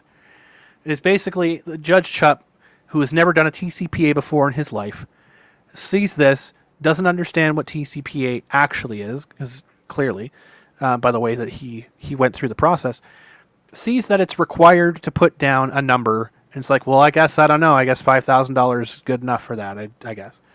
But the man cut off $200,000 of fees. So please tell me that $15,000 was quote-unquote punitive. It wasn't. So we were having a discussion about that, blah, blah, blah, blah, blah. What the heck was it? Oh, that's the other one. I'm going to share this other tweet first. Sorry for the boomerang.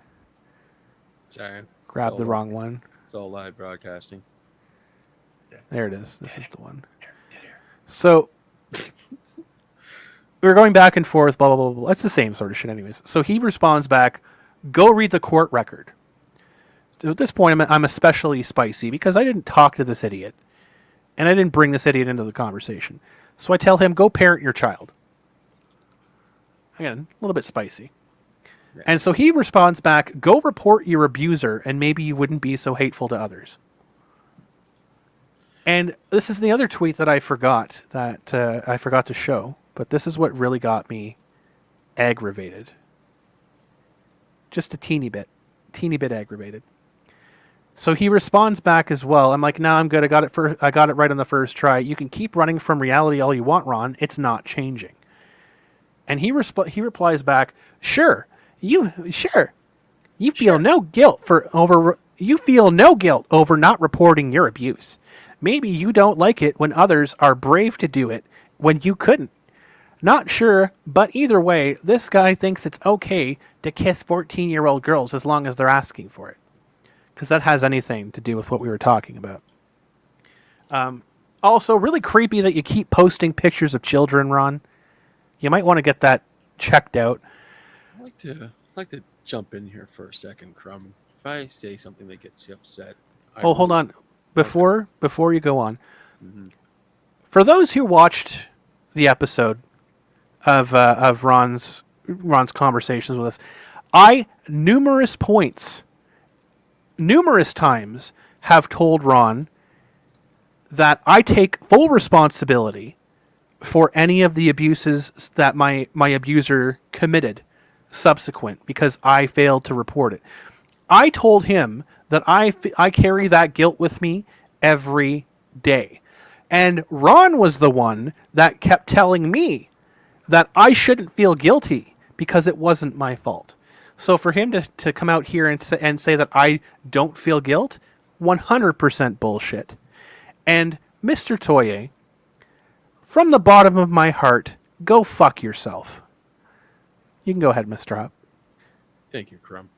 If I say something that's going to get you upset, I sincerely apologize in advance. But one of the few things I like to bring up is that through our generosity of us talking to him, he came up to me and asked you, "What's the biggest check you ever written in your life?" And when he said that, I wanted to jump in there, but didn't want to disturb the actual flow at that point in time. I didn't feel that was appropriate. Do you think he's attacking you because you're trans? Do you think that might be one of his things? Maybe he's really upset over that because basically when he's talking to us, not a problem, everything's good. But after a while, it's just getting really, really pissy. Like, I don't know where this guy's coming from. Plus, on top of that, we want to throw this potato back and forth? That's cool. Where was Monica when Vic viciously attacked her? Where's her police report? What's that? Nothing there? That's kind of what I figure. Like, Yeah, who nothing? the fuck is this guy talking about? Doesn't he realize he lives in a goddamn glass house? Like, look at the stuff that Monica's done, Mr. Toye. We all know that she's fucking lying to you and not giving you the bigger picture. And you're basically taking a stance that you're not believing it. Like, I have my own problems. I don't like to air them out, but at least I could recognize them and work on them. And I'm not talking about reading books either, Mr. Toye. So before you go picking on my friends and other stuff like that and hopping in conversations that have absolutely nothing to do with you, go back and watch those videos of what you said you're going to work on, what you were going to do, what your word is. Or what's that? You're Irish? So that gives you the right to actually fight people when you thought we're going on? Look, Ronald, we didn't come after you. You came after Crumb. And if you have the Crumb, you're up against me. And that is not right what you're doing. So either you're a psychopathical liar or you're damaged goods. And you know what? Here's a little insight for you, Ronnie. Monica's going to leave you. And you know it. 6 years and you're still her fiance and you're not married? Give me a fucking break. How old are you? 20? After the 5th year, there's an unwritten rule. If you're not married by then, you move the fuck on. But what's that? You can't? Is it because you're afraid you might kill yourself, which you mentioned on our fucking show, because you're having a bad day? Remember the little driving story you told us about how you thought about you're going to crash the car and basically leave your kid fatherless? You know, Crumb is right. Go parent your fucking kid better. Asshole. Because here's the thing. Is that he's been using a bot or some sort of a script to reply to any time that someone says Vic, Monica, or Ron. He's been doing that. You know, he posted the same stupid video that he posted where he says try again. He posted that video. That's exactly. When somebody was asking Vic for help for their GoFundMe, someone was asking help for their GoFundMe to help for their surgery so their mom won't go blind. Oh my fucking Christ. What is wrong? And he jumped on there talking about how Vic this and Vic that and da da da da da da. And they're like, I don't know what the fuck you're talking about. And he replies back with another set of photos. And, oh, Vic this and Vic that. You know what? When we did this whole broadcast thing with Toye, I really wanted to think that Mr. Ricciardo was picking on him too hard. I really, really did. But you know what? After this, Nick is on the fucking money. These people are mentally damaged and they're not fixing themselves. And the thing is that they're lying to themselves, they're lying to their families, they're making the wrong decisions moving forward. Like, we were very genuine when we really didn't want to see anyone get hurt. But as Nick kept saying, I hope he fucking Minecrafts himself. So one thing I'm going to say, and this is from the bottom of my heart again, and this isn't to help you, Ron. Hopefully this gets around. So maybe you could stop this before it becomes a detriment, not for you, but for your son, right? Because when I grew up, I had a father very much like you. I had a father that was very disconnected, very, very much didn't care to have a relationship with his children. Basically trying to reclaim his youth because he had kids when he was too young. He wasn't ready for them. Maybe that was the case with you, Ron. Maybe you had kids before you were ready. The fact of the matter is, you look at your son like an object to be used, like a pawn to get what you want.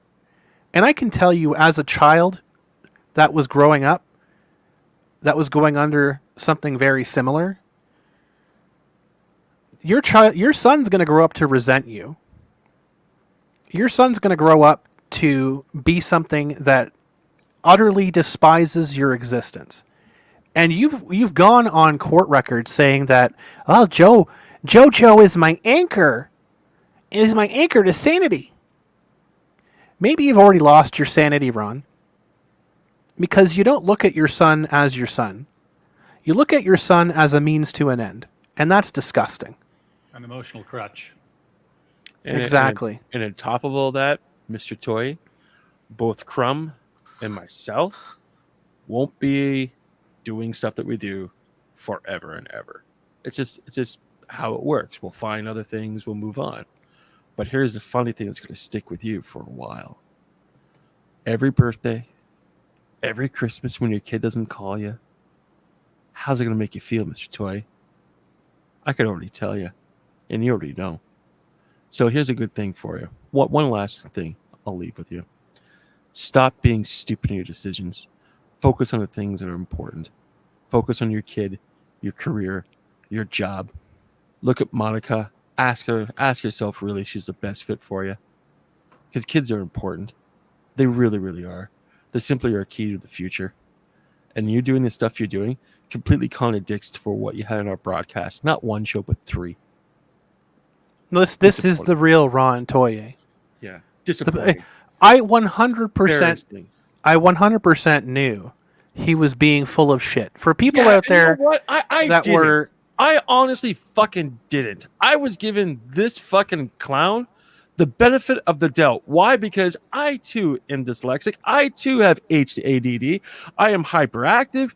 I've got other issues along those ways. And the thing is that I was fucking hoping you were wrong, Crumb. I really, really was. But this fucking guy, for a second time, is doing this shit. I never wish the illnesses I have on other people, but I'm getting really fucking close. Disappointing. Disappointing. It is disappointing. It's really, really aggravating. Because, like, here's the thing, right?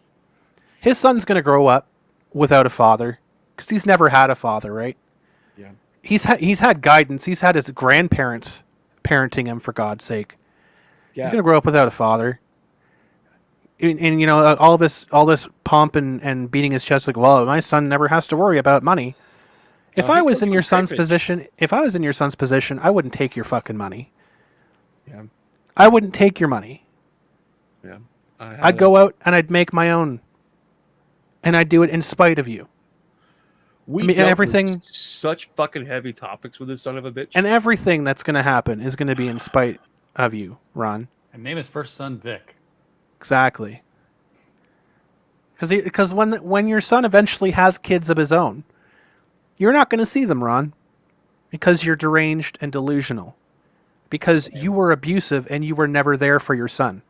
And you're not taking the proper steps to fix yourself. And when you have chopping wood, carrying water, when you have your own kid, on social media posting meme pictures. Well, I guess it's not really a meme. But posting pictures that say, no real man beats a woman, etc., etc. And you're sitting there liking those photos. You already know what your son's opinion is of you, Ron. don't pretend like you have his respect. Don't pretend like you can buy his respect, because you never will. It's absolutely hilarious. He comes on our fucking show and tells us how he had to block his dad because he's using unsensitive racial. All for show. And the thing is that when his kid jumps online and starts saying stuff like that, where's the real parenting skills behind that? Even I, who doesn't have a kid, understands, and I'm pretty sure RJ would probably handle that extremely differently versus liking it and saying, "That's really good work, son. I definitely was like that." Like, do you like? Fuck, what was it? His kid also pretends he's 20. His kids pretending that he's 20 years old, going on Tinder. Yeah, He's posting about how he can't wait to move out, how he can't wait to turn 18 and leave. and he's posting this. Yeah, Like when my kid brother he's 16. did stuff, yeah, and when my kid brother did stuff like that when he was younger, where was my parents? Oh yeah, basically taking my brother off the side and asking him what's wrong, and basically doing what they did, which is basically mature parenting. What does Ron do? Likes the fucking quote and says, "You're damn right, son. I was weak and blah blah blah blah." Bottom line, Ron, you're an idiot. You're a broken Meat puppet. little shell of a man. You put your fucking ex-wife, who was not even the mother of your child, ahead of your son. When you were giving that little sob story about wanting to drive into the side of a bridge, you said that you wanted to drive into the side of the bridge because the life insurance policy would take care of your ex-wife, and your son too.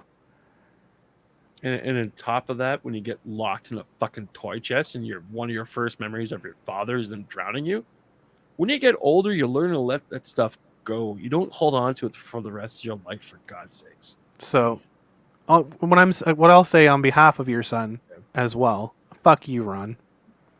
Because you're not only ruining your life, you're ruining his too. You're making life an uphill battle for him, and I hope to God that whatever deity, whatever God out there gave him the strength to overcome the shit you're putting him through. I hope that deity still looks after him. And you really need to get your fucking head checked out. If you have all of these pictures of underage children on your fucking phone, so that you could post them as a gotcha against a person that you don't even talk to. You won your case, Ron. It's in appeals, but you won your case. And you got fucking lucky, Mr. Toy. So it's over. Lucky. It's over, and you're out here telling people to stop talking about you when you're the one jumping into threads? Come to my thread, here's the thing. and I'll fucking block in 8.2 seconds, Toy. Don't even bother. Before all this Dick Mignogna stuff hit the news, Yeah. honestly, Sorry, who RJ, knew that's a who little the- deep. Who knew who these people were? Barely anybody. Barely anybody. Ron's one of these people who's gotten a taste of what it's like to. Everyone knows me. I'm getting hits. My dopamine levels are off the charts. Absolutely. Of course. And he's missing that. Absolutely, he is. We've Ken and I have had long conversations about it. It's absolutely true. He 100% gets off of people saying his name. Can you guys tell me what other fucking show on YouTube brings a psychiatrist and someone who's damaged together and talk about problems? Therapist, sorry. Not once, but 3 fucking times. Like, I charge a lot of money per hour. And I waived all of my fees just because I thought it was the right thing to do. Fuck, Well, Tori, you're a waste of skin. Here's the thing. Do you think he came on for the therapy? Oh, he came on to share his stupid Vic stories. Yes. And he also came on and basically saying how damaged he is, how his mother beated him with a blender. He wanted to get sympathy, and he wanted to share stupid stories about Vic that aren't true. The first thing about therapy is you have to want to change. Exactly, and he doesn't want to change. Clearly, it's been I guess it's been about a month since he was on the shows, maybe a little bit longer. But how's that work out? I mean, like it's one of those psychology things. You can't keep a lie up for more than 3 months, right? Yeah.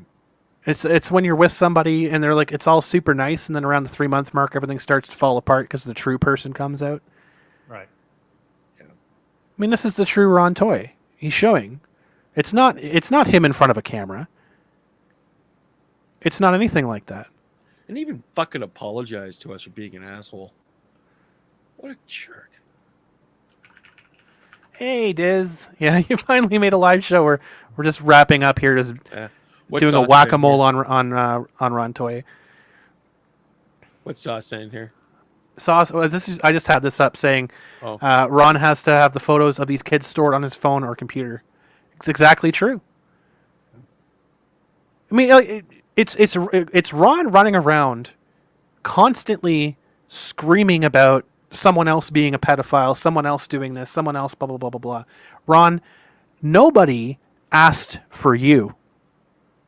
Nobody wants your attention, and yet here you are posting photos of children, dragging kids back into it. What are you really doing, Ron? Got to question that. And on top of that, what we've always said as well in other conversations, if you think you can make a better convention, Ron, do your own convention. Go do it. If you can do a better convention, if you can do a better show, go and do it. Do it. Stop talking about doing it and just do it.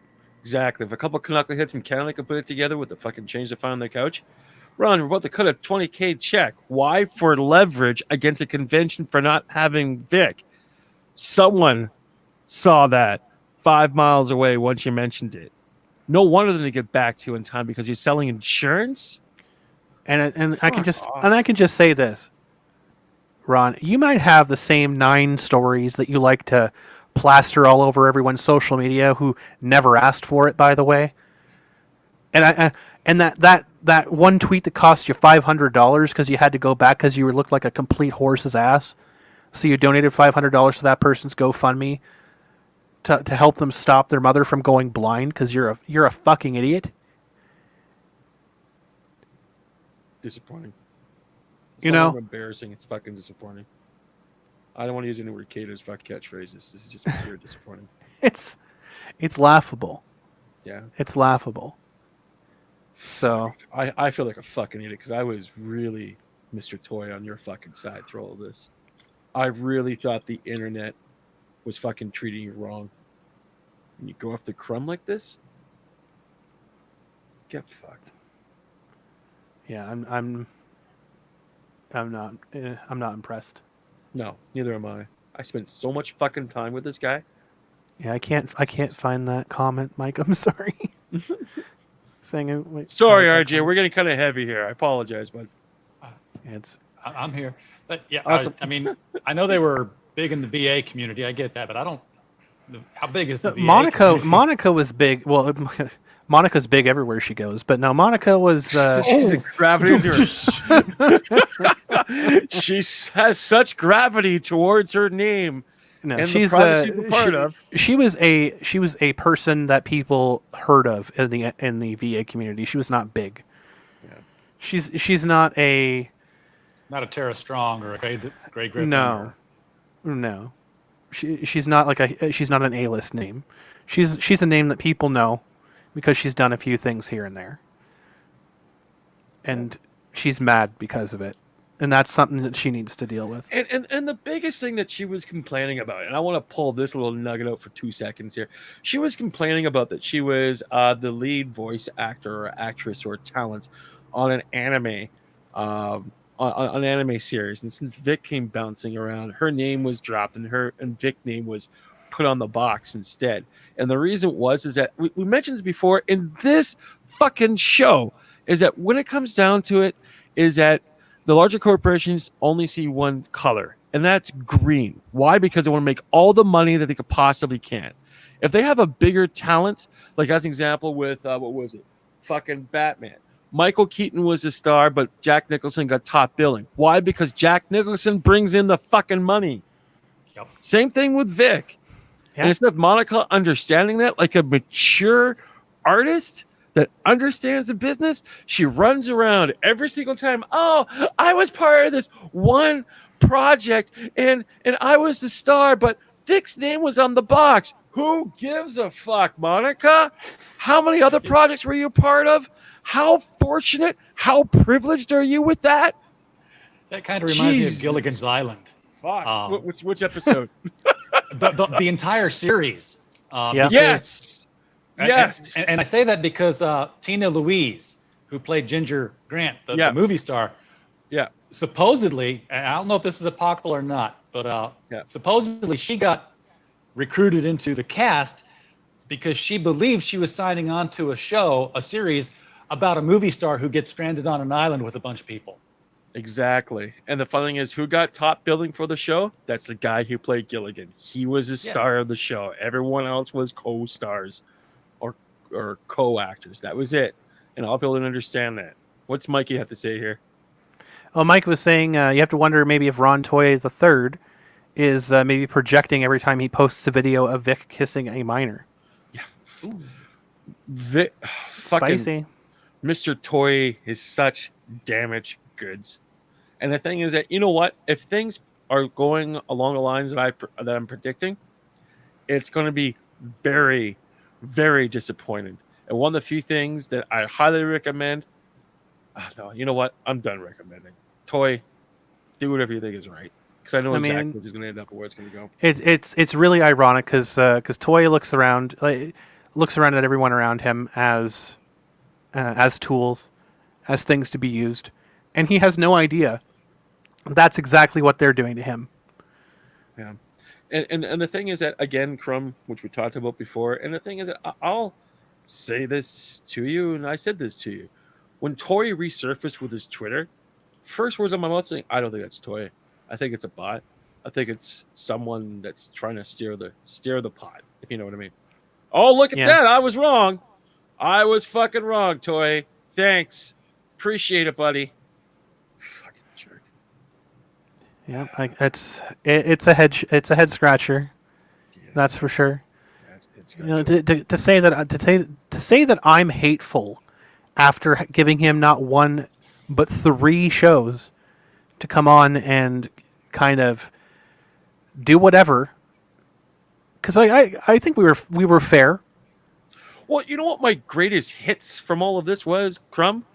Well, assault's just an opinion. Oh, fuck's sake. Are you fucking kidding me? Really? Yeah, hiring a prostitute gets you a sexual record. Exactly. Sexual And I'm offense going, record. No, Toy. You're just wrong. You know, my personal favorite was explaining the Chinese Communist Party's social score system to him. Exactly. When he's running And he's saying that that's a great idea. It should be adapted here. Yeah. Just apologize to Wonderful. the government if you do something wrong. You know what? You don't need public transportation. But I mean, after all of it, I know a lot of people out there were wondering if we were fooled by him. I 100% knew even before we had him on the show. You know what? That he was going to be a liar. That he was going to be fake. I'll be the bigger person here. I really, really was. I just want to see the good in people. I 100% knew he was going to be fake. I 100% expected him to be a liar. I 100% expected him to pander to us, etc., etc. I wasn't fooled at all throughout the entire process. I didn't know half the things that Ricada basically mentioned to his critique on our broadcast. Like, I didn't know any of that, and I really feel like a fucking idiot because I really supported this son of a bitch. Well, you know, even our own private conversations, you were telling me, Mr. Hop, you're basically backing the wrong horse here. He's doing this wrong. No, he's just confused like I was. You know, the thing is that people deserve to have a break, stuff like that. But one of the few things I could say, Mr. Toy, I never, ever hit a woman with my fist or my hand or a remote control, ever. or any objects. Yeah, like ever. And I'm pretty sure RJ down there hasn't either. Neither has Nick Ricada. And you ready for this? He's got 5 kids. 5 of them. Good God, Toy. The fuck's wrong with you? No, I knew he was. I knew what he was going to come in and try to do and try to say. My point on having him on was, at the best case scenario, he walks away with some sort of insight, and he, stops his bullshit. Exactly. He stops his nonsense, whatever else. Exactly. But he went with what I expected him to do. I expected him to go and try and turn this around on us, and try and use this as a thing. But guess what? Guess what, Ron? Guess what, Toei? Video's there. We weren't assholes to you. We weren't jackasses to you. We went out of our way to be nice to you. We didn't get you any gotcha moments. Didn't pull up tweets with exact dates of things that you said, what you didn't say. We didn't insult you. We didn't call you out. We didn't do any of that. We were respectful. We were professional to you. Understanding, the whole time. caring, compassion. Fuck, I talked to you about wood building stuff for God's We gave you a professional courtesy, and you're trying to turn around and say that we were hateful to you? And I hope anyone else who watches this broadcast takes into full consideration when they invite you onto the show. And I hope they embarrass the fuck out of you. I 100% hope that people hear this and see exactly what kind of person you are, Ron. Because you are a scumbag. You are a slimy little piece of garbage. Calling out Stan Dolan with half information. Calling out Chris Latosh without giving any information. You're a coward, Ron. You've always have been. You always will be. And the funny thing is, this is not two people from your own backyard. We're in a whole different country, for God's sakes. So and we're watching this whole thing unfold. Straight from the horse's mouth here. We're not talking about Monica's. We're talking about the show that had you on not one but three times. Okay. We're talking about the show that had you on 3 times, Ron. From us to you, a hearty Canadian fuck straight off. Eh? So I think that's a horse that we've been beating. Yeah, into the you know ground. what? Let's package this thing up in the Slaughterville and make some. I was really hoping that we'd get yeeted off of YouTube again, so I guess not. Yeah. didn't happen. Not yet. Well, Not yet. not Thanks, RJ. Jerk. Vic Mignogna. Vic Mignogna. Vic Mignogna. I just keep saying the name. What's that coming to the mirror? Stop it! Stop. So I will give the floor to RJ if you want to pitch anything. Yeah, Go for it. Pitch, RJ. Final Set us pitch. off on a Hey. happy note here. All right. Well, I'll just pitch the fact that, we publish books as well as our website, criticalblast.com, which is where we do all our reviews and interviews. We just put up a review today of The Umbrella Academy Season 2, which I just finished binging. Loved that show, and I have not read any of the comic Awesome. books. I should probably go back and do that. Awesome. I'm going to watch that. It's very cool. It's also very frustrating because there's going to be a Season 3. There better Jesus. be a Season 3. All right. Although it's not as good as Stargirl. I really so- like Stargirl. But I'll pitch The Devil You Know, which is our new anthology. 20 short stories, 20 authors, one hell of a protagonist. And it's 370 pages of fantasy and science fiction from Critical Blast Publishing. Wonderful. And where can Available they on find Amazon that? and wherever, available on Amazon and wherever fine books are sold. Wonderful. Perfect. Wonderful. And Crumb don't forget Academy. bulletproof. Show us bulletproof, RJ. Bulletproof. I didn't even really talk about that. That's No, Stephen J. you did Mitchell. not. This is a hardcover. Hear that? Yeah. Oh, wait. That's wonderful. Better over here. This is a hardcover young adult superhero novel. Look at that. Quality. 16-year-old Cody Haywood wakes up to find out that he is absolutely invulnerable. And since he lives in a world of superheroes, he decides he's going to be one. Unfortunately for Cody, he has the attention span of a ferret on pixie sticks. So he's reliant on his 2 friends. He's got undiagnosed ADHD, is what Stephen was shooting for there. And it's done with a lot of humor, a lot of the old style Spider-Man banter and smart aleckness. Love and it. His two friends, his girlfriend and his best friend, help keep him on target and on track. wandering the mazes of secret identities and avoiding the terrorists who want to know who this bulletproof person is because they'd really like to take him apart and make some bomb-proof terrorists because a reusable terrorist is a useful thing. Oh my goodness, that's awesome. Well, thank you, RJ, so much Thank you for having me. Appreciate it. Yeah, it was a great time here. Got a lot discussed and through two parts because we got yeeted off the first time, and next time I'll sing Tatooine. There we go. Mr. Hop, final thoughts. Thank you very much for being part of the show today, RJ. Absolutely a treat to have you on every single time. Keep in mind that Critical Blast broadcasts every time, 7 Central, correct? Sam, correct? 7 Central. Yes, you are 7 correct, Central. except when we don't. On the Critical Blast channel. You can find out through your favorite social media, through YouTube, through Facebook, through Twitter, whatever the case may be. Again, one of the few things I would highly recommend is his show because he's very, very informative of the information he's putting through. And on top of all that, I thank everyone who's watching today's broadcast. You just don't make our show, you make our show better. Plus, on top of that, crunch that subscribe button, hit that like button, and don't be afraid to share this video around. 600 away from 1,000 subscribers, which we've already hit we have already hit the 4,000 watch hour mark, so we just need that 1,000 subscribers. There you go. You're in the opposite position of me. I've got 1,060 subscribers, but I've got like 1,200 watch hours. Slap our channels together, and we'll just do it together by proxy. Merge it. And this one, Everybody Loves Gav, just gave me this idea. This is because of this comment right here. So we're going to finish off with, it's the final onslaught. Da da da da da da da. Thank you guys so much for tuning in. This has been Canuckleheads. Hope you're having a great civic holiday for those of you who are enjoying it.